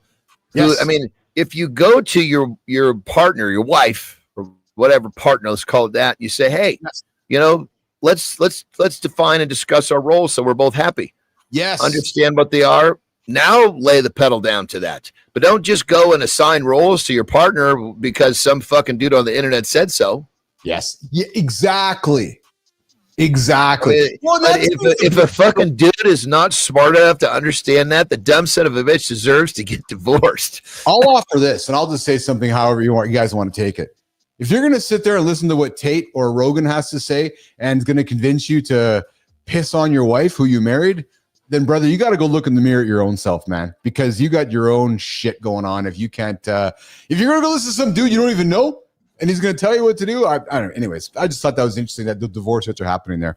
What do you got going on today, pal? We got the bottom of the hour here. We're going to walk you up. We're going to bring in our guests here in a few minutes. What do you got going on today? God, that was a fast. I mean, I guess I was 15 minutes late today, but y'all apologize for. Normally, I'm here because I know I got that little window of you jabbering away, right? You're always good. I knew there was something going on. I looked at my phone. Oh, yeah, Johnny's on the shitter. Damn, yeah, I'm gonna have to. That was I mean, normally I'm squeezing out an extra one, but not like waiting for it to stop before I can get up off the toilet. Dude, what did you eat last night? What did you eat? What did you crush? I was doing a fat cycle test with olive oil. Oh yeah, okay. So that was my last meal is where I'll play with the fats because if I eat too much fat during the day, it feels like it kind of bogs me down. I'll load because I'll put it in my system. Then at night it can kind of load. So I've been toying with different types of fat loading. Nice. I've learned obviously too much of an oil. Like I know with coconut oil, it doesn't take much. It lights me up like a Roman candle like that. But I've been really digging the olive oil lately. It's been just been tasting good to me. I can tell my body's saying, yes, let's have some more of that. When you get really dialed in, almost like a pregnant woman, because she's raising she's helping grow the fetus. Her body will say, I want that. Now, granted, a lot of females are saying, I want pizza. Rather than, I want, something that's nutrient based, Yes. But, you get these they want olives or they want, some weird food because it has a nutrient that their body's craving. Well, I've been eating olive oil lately and I'm like, God, my body is wanting that. I can tell. Like I always find myself finding ways to put olive oil in my food. So I was like, well, I'm going to crank it up and see. But, I think too much oil of any kind is going to create a digestive issue. And that's what I ran into last night. I will confess to you, I have kind of an evening little snack that I eat. And you might cringe, or you might go, okay, I can deal with Uncle Keith having a little bit of that. It's my evening snack, because I had a wonderful. So last night's meal, dude, for dinner, Lauren made us a wonderful roast beef, some good freaking potatoes, grilled potatoes, some good vegetables, good healthy whole ingredient meal. But then for my snack, I do every now and then. I know you're an almond butter guy. I am too. I fucking love almond butter. There's that sweetness in it. I just got to stay away from it. So I go to my peanut butter, my Adam's peanut butter in the glass jar. So that's a good one. Oh, that's a great one, man. I take a scoop of Adam peanut butter. I put a little bit of chocolate chips, just a little bit of chocolate chips, a little bit of raisins, a little bit of oats, mash it together. I create like a cookie dough type. Yeah, I was going to say it's almost something you could pick up, huh? 100%. And I just have a few spoonfuls of it. But dude, it's all fat. It's actually fat, right? And then, but it makes me feel good. And you know what it does for me, Johnny? It prevents me from going back to the pantry or the fridge for any other stupid shit. And brother, I know exactly what we're talking about, and I'm excited to talk about this peptide that's fucking eliminated all that for me. Last night, so check this out. Last night, I basically, when Tara and I eat, I like to eat hot food when we eat with her. Most times I like cold. I don't give a shit. I was basically. Yeah, I eat cold food all the time. You do, yes. We're dealing with all this extra food from the people being here, so we're kind of both just cooking what we want of all the leftover food. So I cooked a meal. I cooked a meal that was basically big enough for two. The normal challenge would be to eat the half tonight because the other half is for the morning. Yes. Normally that would be a fucking battle, right? To not eat the whole thing. Yes, dude. I was I left a bite behind of the first one, and it wasn't, and it was just to show myself that I don't even need to finish this one. And I'm sitting there going, "Who the fuck are you? I've never met you before." John Andersen talking food struggles on the night before the big show. Because I know plenty of people that have it, and it's like, I'm so happy to test this and be able to share my knowledge. And keep in mind, everything that I teach is something that I tested and developed and then share, all the way down to my dieting practices. That's why I love having you with me as my partner in this project, and that's why I love going into the conversations about peptides, because we can use that as education from real life experiences with yourself. Hey, before you rock and roll, pal, I just want to bring you back to the top of the show. I got an awesome text yesterday, man. After our show ends, I got a wonderful text from Bernard, one of our the B Drive guy. The guy's in the B business, fucking fascinating, man. Yeah. He says, you sent me a video of him doing the B thing. And he's like, dude, I had big news. I'm like, awesome, let's share it on the show. So this morning I called him and he shared his big news. He's got somebody in his industry has recognized him, and he's getting some big props here. So I wanted to share that with you because I know he's been quite proud of that. And good job, brother. And I wanted to share that with the community and end the show with you the way that we started it. And and Johnny, we got Matthew Road. How do you people sign up for private consulting for you both if you offer it? Yes. So Matthew Road, come connect. So connect with myself and or John on LinkedIn, please. You can find Johnny on LinkedIn, connect with myself. And Matthew, I will tell you this. If you want to connect with John directly, come connect with me first. I'll connect you guys independently. I don't spend that much time. I'm going to be honest. I don't spend that much time on LinkedIn, and I do have an assistant that helps me stay on top of those messages. So, and it's really just to kind of call, and he doesn't have personal conversations, but he just kind of makes sure that people are, if I'm not there, people that are coming in aren't sitting there for days unread. So if you want to get to me directly, for sure, get to Keith and he'll connect. 100%. Do that, Matthew. And Matthew, I'm happy to help on the business AI side of things. I know John, and even lifestyle, and Johnny very much on the lifestyle, nutrition, fitness side. Well, you know how it works, brothers. I'm going to basically help you personally level up to the point where you got more focus, more energy. You got all this to give, and then once you've got this extra RPM or this extra juice to give, you attach it to the business and the AI, and fucking bam. Well, you know what's crazy before you go, brother? I know I take it for granted because it's just like, I guess, air to me, and what I'm going to say to you too. But Dan Capello on Monday still said it, eh? There's business leaders and business dudes that still don't connect the dots. That success starts. My gym's on the other side of this wall. That success in business starts in there. And it still fascinates me that so many folks don't realize that if you want to run a successful business, you got to run a successful body. Body meaning brain. And when I talk body, guys, I talk emotion. You guys know me well enough. Emotional, relational, and physical, right? Or mental. I'm all four of them, right? 100%. It fascinates me that people still don't connect those dots, Johnny.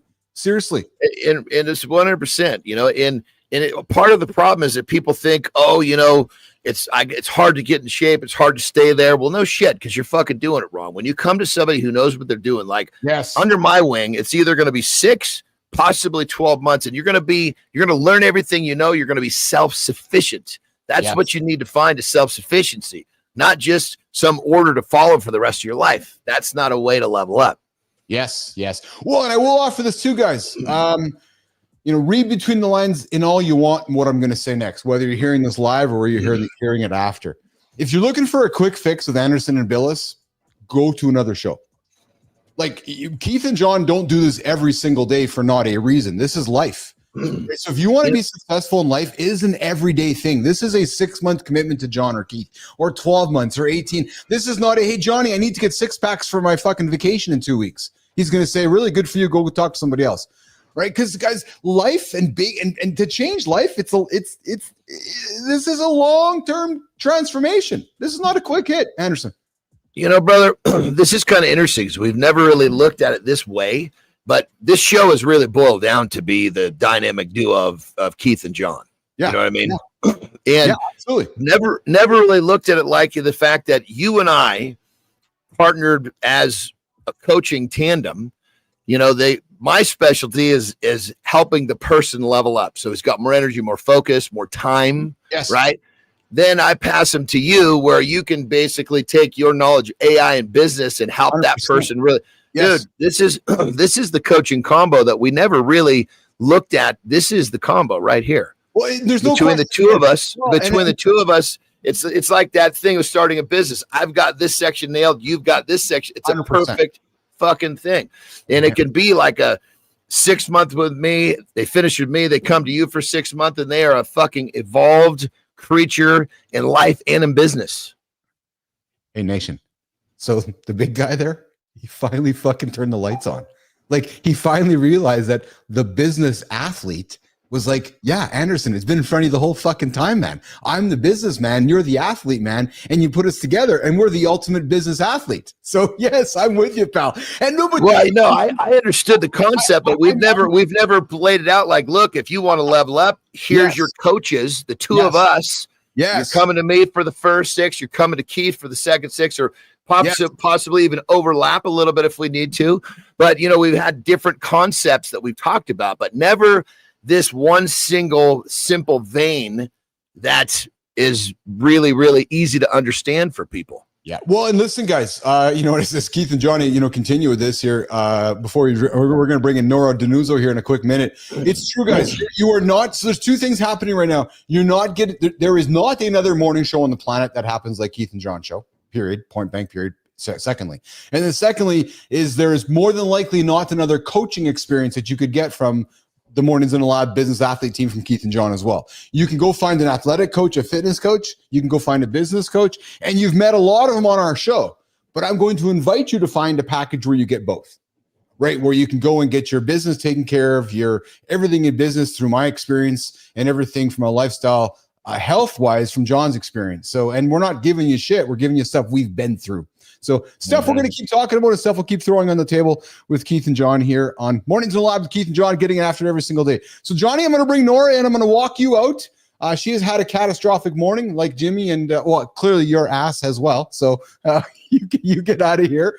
And I gotta go convince Terry that I don't need to go to the fucking doctor. That makes me a little nervous when Terry's telling you to go to the doctor. But dude, listen, in the middle of the night or early in the morning, she overreacts about everything. Christ, she hears some fucking sound. She thinks there's a fucking, you know, the militia's in the house. You know, go back to sleep, woman. Go back. No, hold on a second here, Andersen. It's not go back to sleep, woman. No, we don't talk that way to our lovely wives. Go back to sleep, my lovely wife. Well, but keep in mind, in those situations where she does the same thing to me, like if I'm overreacting about something, listen, pussy, go do what you need to do. Oh, so we're hearing the pet name between John and Terry right now.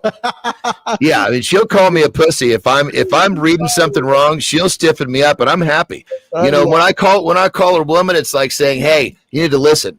You know, like one time she got, and she's actually, we joke about this now, but she saw something on TikTok once that convinced her that something was fucking going crazy, like there was something real wrong with the world, and she woke me up.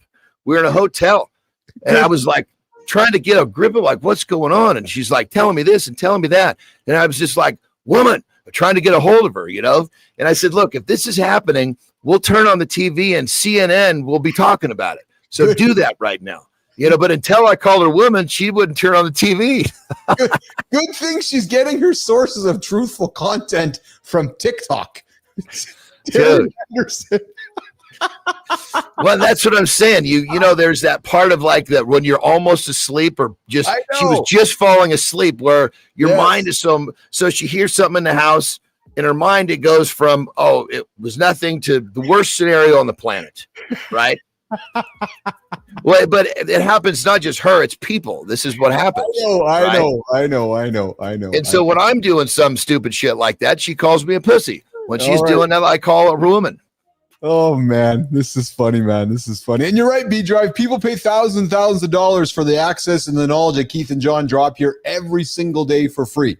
That's a true story. And I listen, that's not lost upon me. Melissa from time to time is like, you guys are just off. And even Flynn back in the day, she's like, you guys are offering so much free stuff every single day. I'm like, I know. Right. So anyways, all right, we're going to bring in Nora. Johnny, you have yourself an awesome day, man. You take care of yourself, take care of your ass, and I'll see you tomorrow at 8 o'clock Eastern time, Mr. Andersen.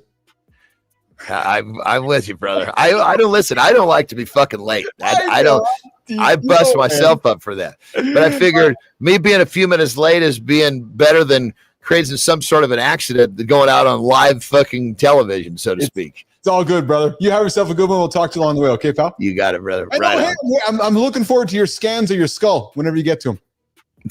Shit. Get out of here. Have a good loop, brother. You too. All right, Jimmy, let's reset here. All right.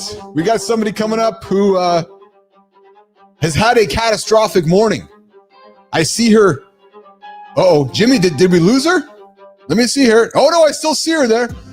We got Nora DiNuzzo coming up, the founder and chief strategy officer of Pitcher and Blood, Sweat, and Tears. That's a band. I like Blood, Sweat, and Tears. Hey, Bernard, you know Blood, Sweat, and Tears? Good band. All the way from Pittsburgh, Pennsylvania, the home of the Pittsburgh Penguins.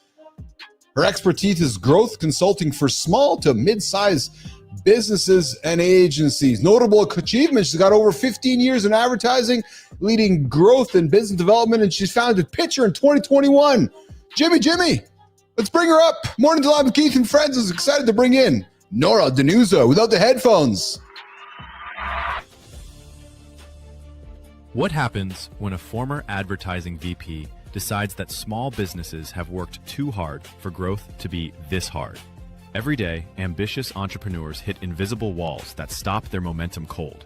They're grinding harder but growing slower, trapped in cycles that drain their energy without delivering breakthrough results. Through her diagnostic tool, Vitals, Nora DiNuzzo has analyzed over 40 growth-impacting factors across hundreds of businesses. Discovering that sustainable scaling, her Nora Nuggets reveal that breakthrough growth comes from long-term strategy over quick fixes, relationships over algorithms. Today, discover why your next level isn't about more sweat, it's about smarter strategy. Nora DiNuzzo joining me this morning on Mornings in the Lab. What's going on, Nora? Hey, Keith. How's it going?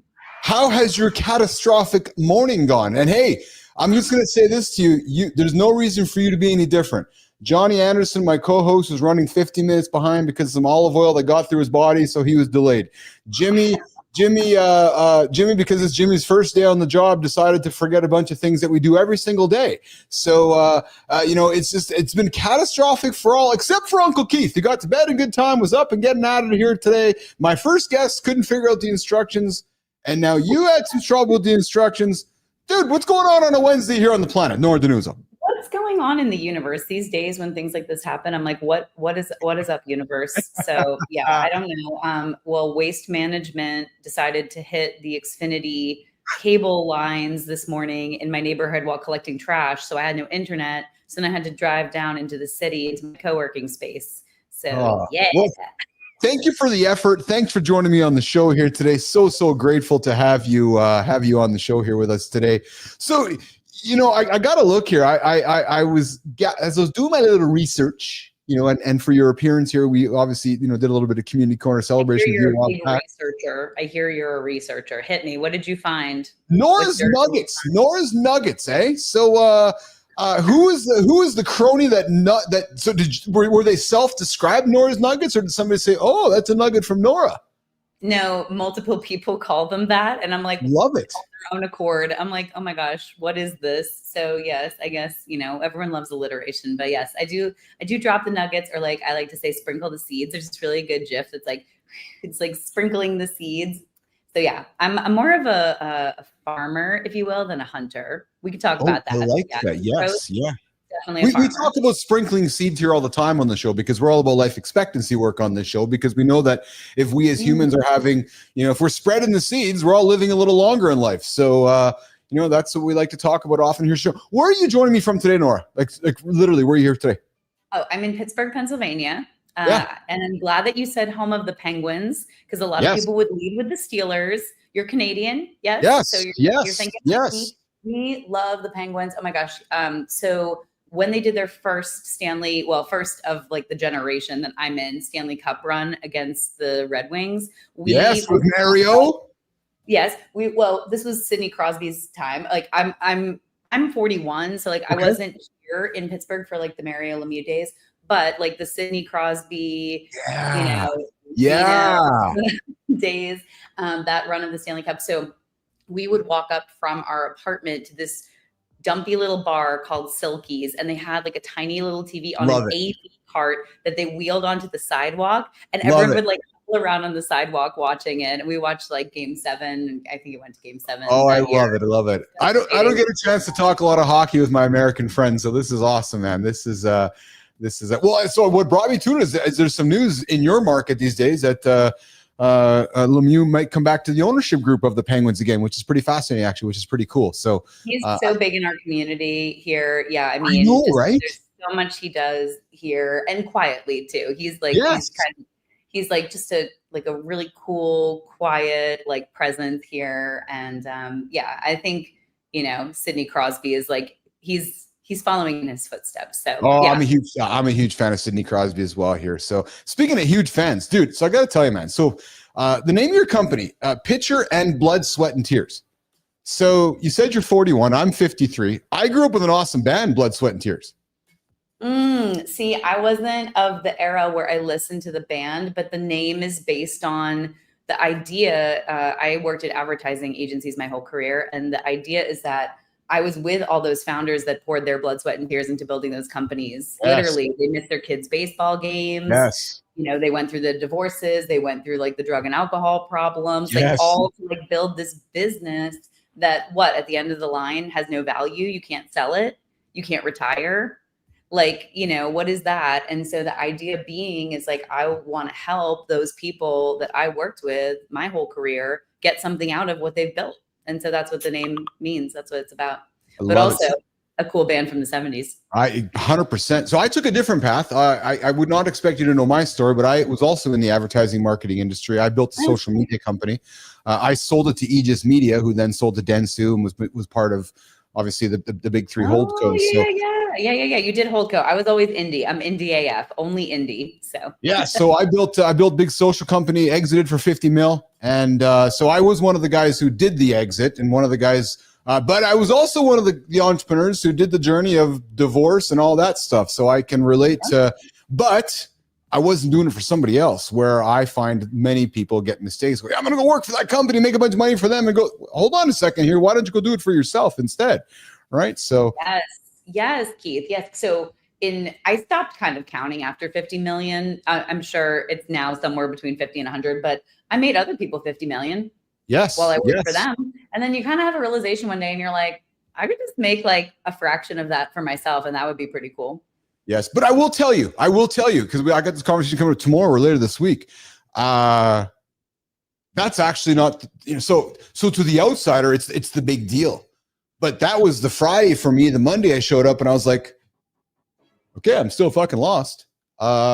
Right. So I thought my whole purpose in life was to make a bunch of money. And then I'm like, holy fuck, no, I'm actually pretty lost. I'm a lost human being. So that's a whole other host of problems and challenges that come up with that situation. Right. So I pulled the glasses off to create the relatability there. But yes, it's that, okay, so you did it. And then Monday you're like, oh, so now what? A whole other host. I say that all the time. I hear that. I mean, I guess everyone aspires to get to that point where they're like, and now what is my life? But I think if you can figure it out along the way and start like nurturing that future life for yourself, like that's the idea. But that's what this show has become, is the purpose. It's to help other folks find and continue their journey and joy. But I do want to segue to something that, as I was doing my research on the Nora Nuggets, I got to tell you, man, when I look at your messaging, you're very consistent with something. And I don't know if you realize this, but you consistently emphasize that growth, and I love this is what I'm calling it out, because we were talking about, as you were figuring out your tech here, growth isn't 6-minute abs. This mantra has become a cornerstone, clearly, of your philosophy. And I got to be honest, do you realize how often it surfaces in your content? Like, you are very much about that statement. I don't even know if you realize it as much as you do. And I got to tell, I'm going to use the L word. I love that about you, because so many folks want the shortcut. But fuck, man, I say this: if you want to start a business, go run a marathon or climb a mountain first. And tell me if you can get through that first before you want to start a business, because it's not done in 6 minutes. Nora. No, and actually that literally is a headline in one of our slides. And it's about how long different growth tactics take to come to fruition. Because a lot of times when we're consulting any kind of business on growth, but agencies in particular, because the pace is really high and it's like, we have to like make numbers, we have to make our forecast. And it's always like, tied to speed. And it's like, okay, but hold up. Like you said, you tried emailing, you tried blogging. How long did you do it for? Oh, we tried it for 3 months, kind of on and off. It was like pitch season, maybe 6 months. Okay, you should have spent 18 months doing that before it would actually have taken root. So it's like, it's this idea, and I teach this a lot too: confidence times consistency times time. It's the time part that people miss. And then people will throw up and go, you see, growth doesn't work. Growth doesn't work. Well, you tried it on and off for 3 months when you should have been trying it for 18. So of course it didn't work. Of course it didn't work. You know what I love about this too is that we don't know how long time takes until we do it. Right. Yes. And that's what I find people struggle with, which is what do you mean you do a daily morning show every single day? I just want to do a podcast. Okay, you can go be like everybody else. Oh, you're doing reps. You're putting in reps, Keith. So like this is about reps. Yes. And so, I love the concept too of 10,000 hours. I think that came from Malcolm Gladwell. 10,000 hours concept to become, how do surgeons become as good as they are? How do pilots become as good as they are? They have to train. They have to put in reps. How does any like really serious athlete get ready for a really serious race? They put in reps. And so like growth actions, strategies, and tactics, like it is reps based.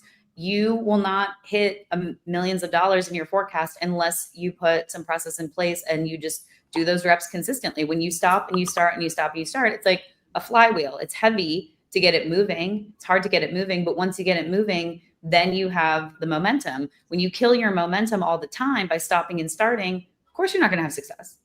Yeah, so good, so good. Nora DiNuzzo joining me from the home of the Penguins, Pittsburgh, Pennsylvania this morning. She co-founded Blood, Sweat, and Tears in 2023, focusing on agencies aiming to scale. She developed Vitals, a diagnostic tool analyzing 40 growth impacting factors.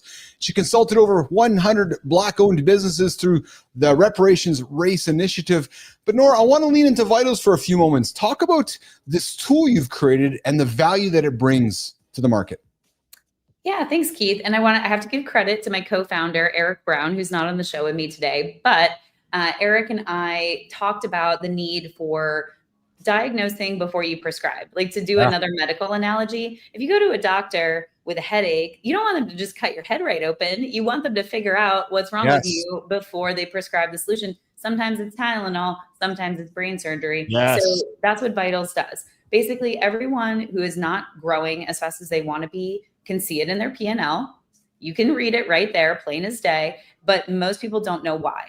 And they also don't understand the comorbidities, like to use another medical analogy. So, think about it. If you are pre-diabetic and overweight and you have high cholesterol and you have high blood pressure, these things like compound on each other. So it's not just like this and this and this, it's this plus this times this to the power of this. And so there's actually 40 factors that we measure with the Vitals Growth Readiness Assessment. And those 40 factors like all compound each other. So we look at all of them together, and then we're able to really read it like a map and say, this is why you're not growing. This is what you have to fix. This is what you're doing well. Like double down on that or leave it be. It's fine. You don't have to touch it. What you need to fix, what you need to shore up as far as the cracks in the foundation are these things. Until you fix these things, growth's not going to happen for you. Love it. Nora DiNuzzo dropping nuggets. Nora Nuggets here. Jimmy, before we're gonna do some quick hitters with Nora. I got a question for her about AI, and then we're gonna get to who she's celebrated here in the community corner creator spotlight. Nora, AI is everywhere. Obviously, these two letters seem to be perpetuating language all over the place. I'm curious. I like to ask this question of everybody because we all have our opinions on this, including my own. With AI becoming prevalent, how do you maintain this human element, and what are you seeing happening in the world of AI in your industry? Nora. This is a great question, Keith. So I was just on another show this week with Carl Ponto, and we were talking about how this phrase we both share and have learned over time and share with others, which is that B2B is still H to H. It's human to human. So even with AI coming into play, until the robots are literally talking to each other and making decisions with each other, you're still a human being talking to another human being. And AI at this point is the technology in between that can facilitate, those conversations, that can facilitate the knowledge transfer going faster and being more efficient. But at this point, we're not having conversations with robots. Actually, I think my husband was having a conversation with a robot this morning at Xfinity, and he was very mad that he couldn't get to a human. I'm telling you, he was pissed off that he could not get to a human being to tell them about this condition that happened because it wasn't part of the standard menu of options. Yeah. And so, all of my clients are using AI. They're all experimenting with them. This conference that we go to every year in New York, Miran, it's a great conference for agency business developers. Like 2 years ago at Miran, everyone was talking about like how you could apply AI, and it was all theoretical. And this year it was all like, how have you done it, and what are you doing, and show your work. So I think, the pace is really accelerating. We need to be all, aware of it, experimenting, but remember, it's still a tool. It's not the solution. It's a tool. Yeah, I have some strong opinions on it. I'd like to perhaps share with you for a couple minutes. Yes. Yeah. Because I come from the world of social. I successfully built a social media agency before YouTube was even YouTube. I started social before Facebook was Facebook. I pride myself in being able to see what's perhaps around the corner and what's around the corner in a couple of years. I'm a vociferous nerd about reading. I said this to my colleague this morning. It's clear to me today on July 16th, 2025, the internet it's dead. It's actually dead. That's a point of view I've heard. Yep. Mm-hmm.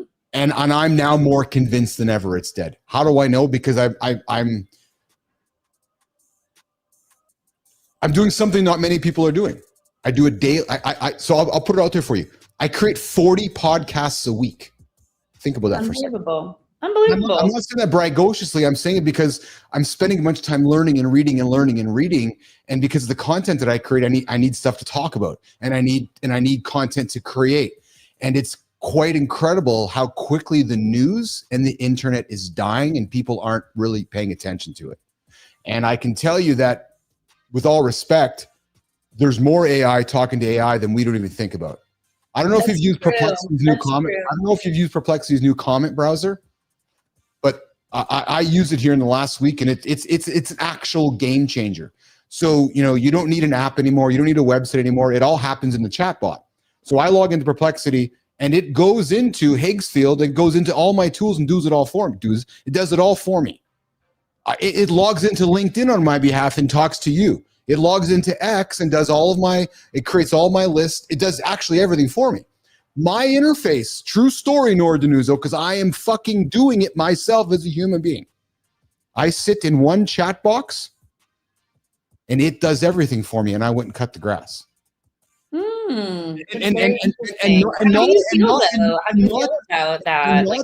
not a metaphorical, I wonder when I can do it. No. I am doing it. So people just, I'm telling you right now, man, people have, pardon my language, no fucking clue how quick the world is changing, especially in your world, my world of marketing and advertising, in the white collar world. It is. Oh yeah, it's crazy fast. It's crazy fast. But like, how do you feel about that though? Like, do you feel? Let me ask you a question. Sure. I feel like the pace right now is what I have described to my coach as frenetic. Oh my God. So like, again, I grew up in social. So fast. Do you like feeling like that? Because like, I don't think freneticism, like as someone with high blood pressure, like it's a genetic for my family, I'm medicated.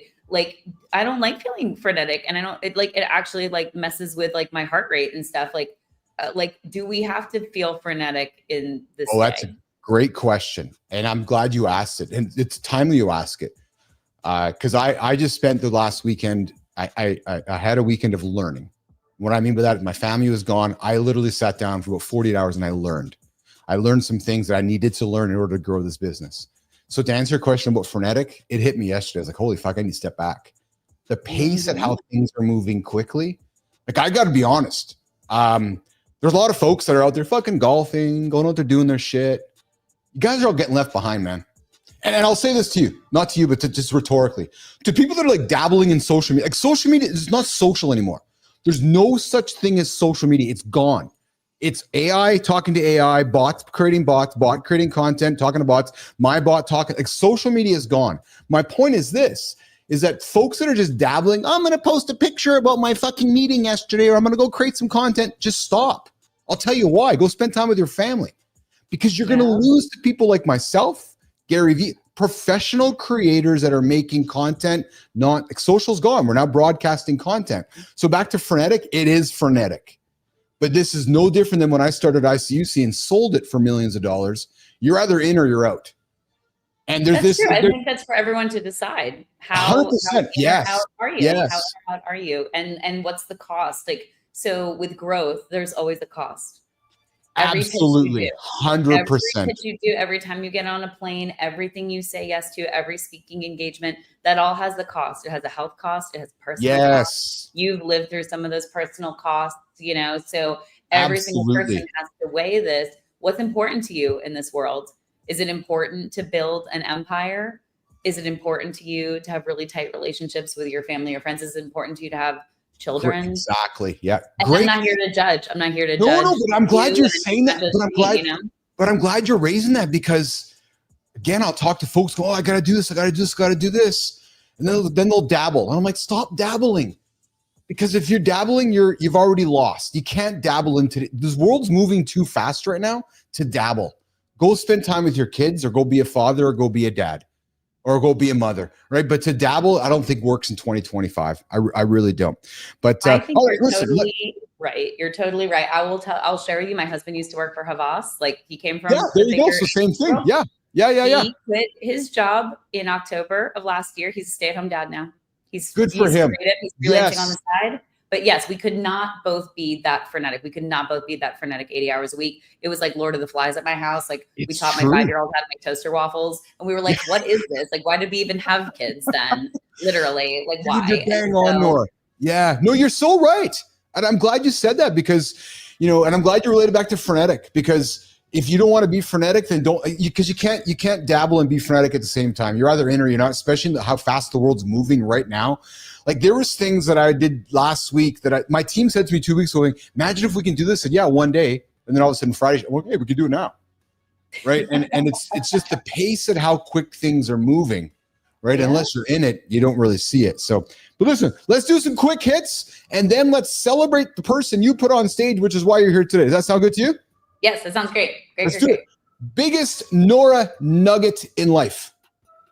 Oh man. In life, in general. Yeah. Okay, here. This is one. This is a momism I share with my kids all the time. When my kids say, I'm bored, I say, only boring people are bored. Yes. So don't be bored. Read like Keith. Get out there. Go do. Don't be bored. There's nothing to be bored about. This world is full of interesting stuff to go do. You sound exactly like my wife. She's like, bored? Use your brain. How are you bored? She's like, look around you. I love Lauren. She's like, there's nothing to be bored about. Just look around. She's like the exact same kind of mom response you'd give. She's like, bored? Look around. Yeah, talk to a person, literally. If you don't have your device as your safety net crutch, like talk to literally the human that's near you. So good, Nora. Okay, then that's a good segue. AI or human touch? Human all day, every day. Business buzzword you'd ban forever. Holistic. Oh yeah, you and me both. Most unexpected client request. For me to do their copywriting. Oh, that might be the invite question back, because I think there's a story there.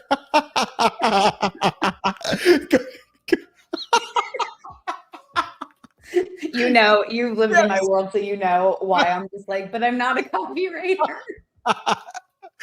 Oh, Nora, go-to karaoke song. Oh, I actually do karaoke. Oh, I know. That's why I'm asking you. Oh, there are so many good ones. Okay. I really love 10,000 Maniacs, Because of the Night. Oh, good choice. Good choice. Good choice. All right. This is awesome. Hey, we're hanging out with Nora DiNuzzo, and we celebrated her in our community corner, which is how we convinced her to come on the show. We say, hey, come on the show so we can give you the spotlight. And she was in this moment that we're going to put this person into in a second here. Nora nominated somebody who we're going to spend some time celebrating right now, and we're going to do that. So, Jimmy, let's run the clip, and then we'll come back and make the introduction. Jimmy, let's get after it, pal.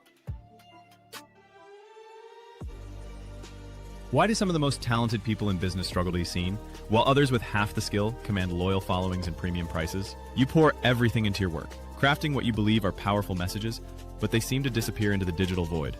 This disconnect isn't about your talent. It's about your signal getting lost in the noise. For decades, the world's most unforgettable brands, from global giants to cultural movements, haven't just sold products. They've mastered the art of human connection. They build legacies by aligning their deepest purpose with their audience's journey. The key is to stop marketing and start connecting, by transforming your authentic voice from a background detail into your most powerful revenue engine. Ready to stop being your industry's best-kept secret? The conversation starts now. Ooh, know that feeling. When you're speaking, but nobody's really hearing you. That's exactly where Corey Cachola was his name. Corrales. Thank you. Corrales Cachola, whereas a young journalist, he'd write these incredible stories. He'd pour his soul into every word, but something was missing. The connection, the human element, the thing that makes people actually give a damn. So he did what real leaders do. He went on a journey.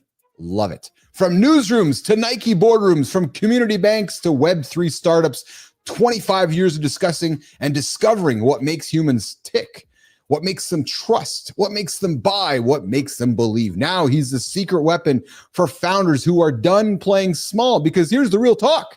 Your business isn't about you. It's about the transformation you create for others. And Corrales, he's the one who helps you find the story and tell it like it matters. So Nora, thanks for nominating Corrales today for today's Creative Spotlight. Why did you pause your day to come on the show with me to celebrate him today, Nora? Yes. Okay. Corrales, aka Corey Cachola. He's amazing. He is a brand clarity strategist. I don't know if you know, Keith, but our workshop, we talked about vitals, but our workshop is called Clarity. I'm a big fan of clarity in business. I think without it, you can't move forward. And so many of our clients are unclear, about how to grow. And that's what we solve for them. So anytime I meet another fan of clarity for brands and businesses, I'm like, yes, we can rock together. So yeah, Corey's an incredible strategist. He's worked all over the world. He most recently was working on a piece of business in London with a jewelry company, an Islamic jewelry company. It has a really cool storytelling behind it. So he comes from such an interesting background. Anytime he's talking Web3, he just totally blows my mind. I mean, I answered very quickly human when you asked me AI or human. Yes. Corey has a really good blend of the two, like blending humanity and psychology and how people think and do with, synthetic and AI and Web3 and what's coming next. And so to me, he's someone that's really inspires me to push myself to learn more about that space and how humans and AI and agents and, synthetic intelligence can blend with human intelligence. So yeah, Corey is amazing. I just referred him this week. Someone asked me, I had a bit of a viral post moment, which I wasn't expecting, and it produced leads for me. And one of them I sent to Corey because like just exactly what this person needs, you know, somebody that suffered a really significant loss in their business due to AI, and they need to reposition themselves. And so he's the one that can help them. So yeah, I love Corey. I love to rep him. And I'm so happy that you asked me so I could talk about him on your show. Awesome. Corey, here's how it works. So we celebrated Nora, and we invited Nora to the show. And then what happens is say, hey, Nora, who's somebody in your circle that we can give you the creator spotlight to come into the community corner and shine it forward? And she chose to shine it on you. So now, Corey, I want to give you the spotlight from Nora. So you can come on the show and take over the seat Nora's in right now and continue paying forward this wonderful community corner creator spotlight we do every single day right here on Mornings in the Lab. So we're celebrating you, Corey. We'd love to have you on the show to celebrate this whole experience moving forward as Nora has done with you here today. So a lot of fun. Nora, thanks for that. That's awesome. Corey, we're celebrating you today. This is my favorite part of the show, when we get to surprise folks and do things like that, like we did with you when we surprised you. You did surprise me. I was totally surprised. And it's so fun. Like how I met Corey was through Chelsea Burns, who I think was on your show. Exactly. And Victoria was on your show. Yes. And Avante was on your show. Know. This is like my crew, Keith. Like this is who I rock with. So yes, you're working the way through the whole crew. I got to tell you, man, the crew has had an impact on my humanity. And I'm choosing that word purposely. I fell in love with Avante Daniels. And then I met Victoria Chavez, and I found myself walking towards her even faster. Now I'm finding myself walking towards you even faster. Now I meet this Corey guy. Like the love, and I mean that really with a very sincere word, like what great human beings that I was so fortunate to meet coming through Chelsea Burns. A true story. Yes. Chelsea shows up, and it just one went to the other. And I know myself, I talk with Melissa and Jimmy, my team behind the scenes on this. It's so wonderful when we create something and the paying forward of it keeps happening. So I'm very grateful for you guys playing along with this. It's awesome. Absolutely. Thanks for having me. Thanks for having us in the crew on your show. I think it's an informal, you know, I think Avante would say, you know, decentralized collective. I keep trying to centralize us, and he keeps saying, don't centralize us. Yeah. I'm striving for a goal this Friday. Not that I'm offering you a hint or something to consider, but this Friday I'm trying to get Avante and some of the crew onto the show. I want to talk the culture of music and how music has changed so much over time. And I got some great things. I found some great stats, and I'm really leaning into making Friday. We make Fridays a free for all Friday. So, but I'm really looking to lean into the culture of music and its impact on society and the world and so forth. So, well, you know, he's the perfect person to have on the show. I know the book, Power Beats and Rhymes. I know. It's all about how hip hop will save the world. Yes. So, yes. He was on my show, and we were talking, and we got into, I said, is Kendrick and Drake kayfabe? Like, is that real? And as, man, he was. We've had so many Kendrick Drake conversations in our group chat over the years. Oh my gosh. That's awesome. That is awesome. Yes, Global 6 Degrees of Keith, all connected. That's exactly it. Nora, I'm going to get you out of here. I know I've taken more time than I would have than I asked for, so I'm grateful you've given it to me. As your catastrophe of the morning has gone away, has this experience helped enlighten the rest of your day for you? Yes. Oh my gosh. I knew it would be so much fun to talk to you. I mean, I caught little snippets of your show. I have a podcast strategy, by the way, which is to not ever listen to an entire episode of a show before you go on it. So you have no like pretext and like, you know, like, oh, you don't have to be nervous because someone did it better than you. Just like, just go on and be yourself. Now I'll like binge the Keith show. I will go back and binge. Thank you. So as you know, because I do not talk to guests before the show. I do not talk. I purposely, because I want it to be a complete organic meet first experience. No different than the people that I grew up watching, you know, the Lettermans, the Lenos, the Sterns, I want my audience, my community to see us meet for the first time, because there's magic in that. I believe there's much magic in that. Totally. Yeah. You do give me that like old school vibe, like that old school talk show vibe. I like it. I really like it a lot. Interviewing people is a major life skill. If you don't know how to interview people for research or for purposes like this, learn how to do it. Learn how to be a good guest, but also learn how to research and be a host. I think it's the reps. Thank you for that. Well, you know what? And I'll just, if I may, I'll tell you what my secret was. True story. I started my social media company before the pandemic. I started in the early 2000s. I started when there's a thing called the internet created. And I wrote a post in 2014, which questioned people why they weren't creating these virtual businesses, because I was able to do it all by doing one thing. I'll take my glasses off, by looking at the green light.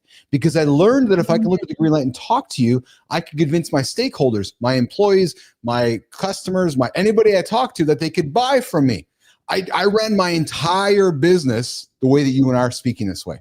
So I put the reps in so that when I decided to turn this talk show thing on, it was like, oh, I guess I'm just doing this again. So there you go. I love it. Well, I'll tell you that I'm like 100 times better in person than I am on Zoom. So I hope to meet you in person someday. Absolutely. Somewhere in the world. We'll have a meetup. Yes, we'll have a coffee. yes. And you know what? I'm going to invite you to consider this too, because I know you have a very successful podcast. Maybe we want to talk about reframing your podcast to a live conversation. And maybe Uncle Keith can help you with that. I don't know. Just saying.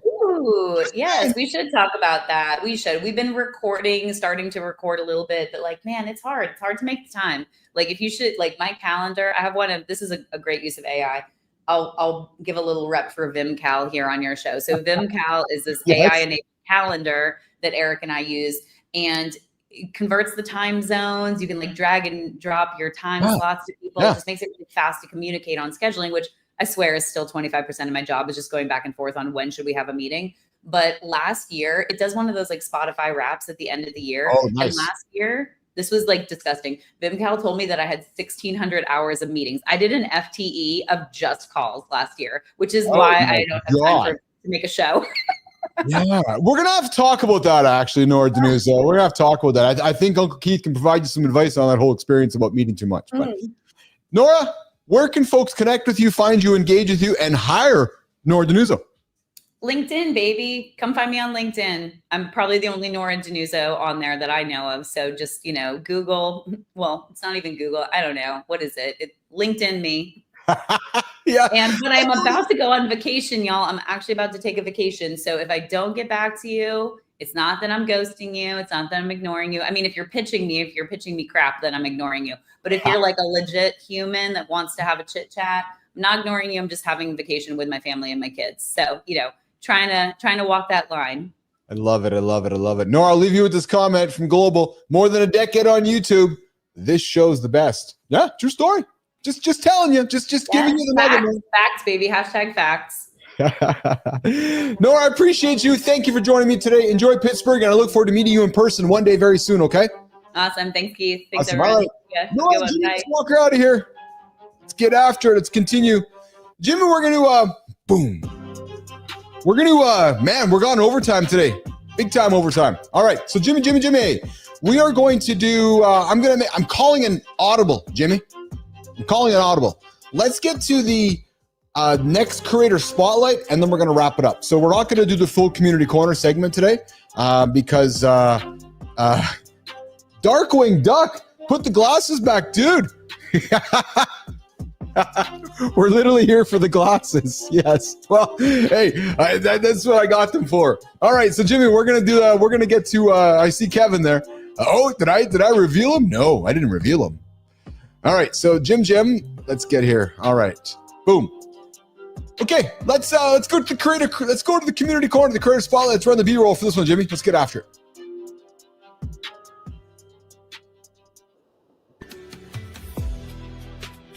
What happens when the provider becomes the one who needs providing for, when strength means admitting you're broken? Every day, thousands of new fathers struggle in silence with depression, anxiety, and overwhelming pressure to be the perfect provider while battling their own mental health crisis. One former Google executive discovered this truth firsthand and transformed his darkest moments into breakthrough action. Through vulnerable storytelling and authentic community building, he created a space where 19,000 dads across 150 countries now share their struggles and victories. Join the movement redefining strength in modern fatherhood, where vulnerability becomes your greatest superpower.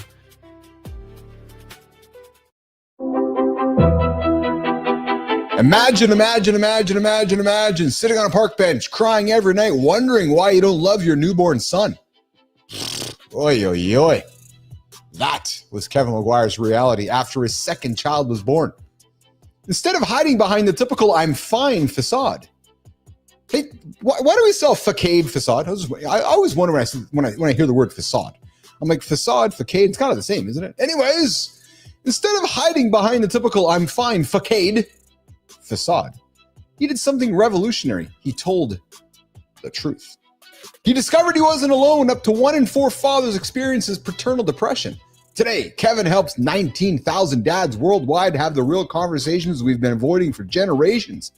Through the new fatherhood, he's proving that our greatest strengths as men isn't in having all the answers. No, it's being curious and having the questions to be asked. It's in being brave enough to admit that we don't have all the answers.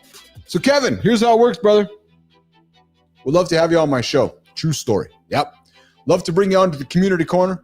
Love to talk about that awesome beard of yours, that great hair of yours, and celebrate you and celebrate the next person in your orbit for the upcoming Creator Spotlight in the community corner. So we're celebrating you today and would love to offer you the light so you can pay it forward on the next community corner. Mornings in the Lab, Keith and Friends. Bruce Willis popping up on Kevin McGuire's feed. I love it. A little bit of Die Hard fun there. Okay, so guys, we're going to wrap it. We went overtime today. Who knew? Who knew? But my bladder's calling, and so is this sound effect. Sounds like that. Guys, we're going to get out of here. Lady Drew, I appreciate you.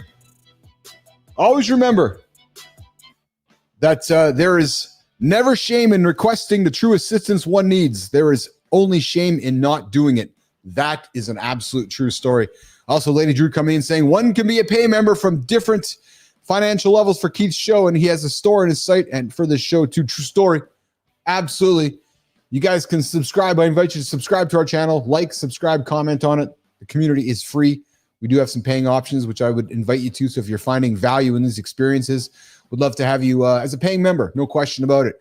And Matthew Rafowski, thank you for your show this today as well, reminding me for how I have come and that others can too, but I also can never give up for a moment in math. And you know, B Drive, I want to also offer up, Rufy, I heard you this morning, man. I appreciate your vulnerability. What am I talking about? 7:30 Eastern time, Kindness Rising, right here on the Mornings in the Lab channel. Matt Roof gets up after it every single day, offering positive, inspiring conversation. Today, he talked about battling addiction. He talked about the vulnerability that went through his journey in life, and I cannot encourage you enough to go listen to that, go lean into that, and ideally, hopefully, take something out of it. But guys, we're back here tomorrow, 8 o'clock, right here. Myself, John Andersen, C. Marty Fit, Matt, 7:30. Mornings in the Lab with Keith and Friends, daily. See you guys tomorrow. The bladder's calling. Jimmy, I'm getting out of here. We'll see you guys tomorrow.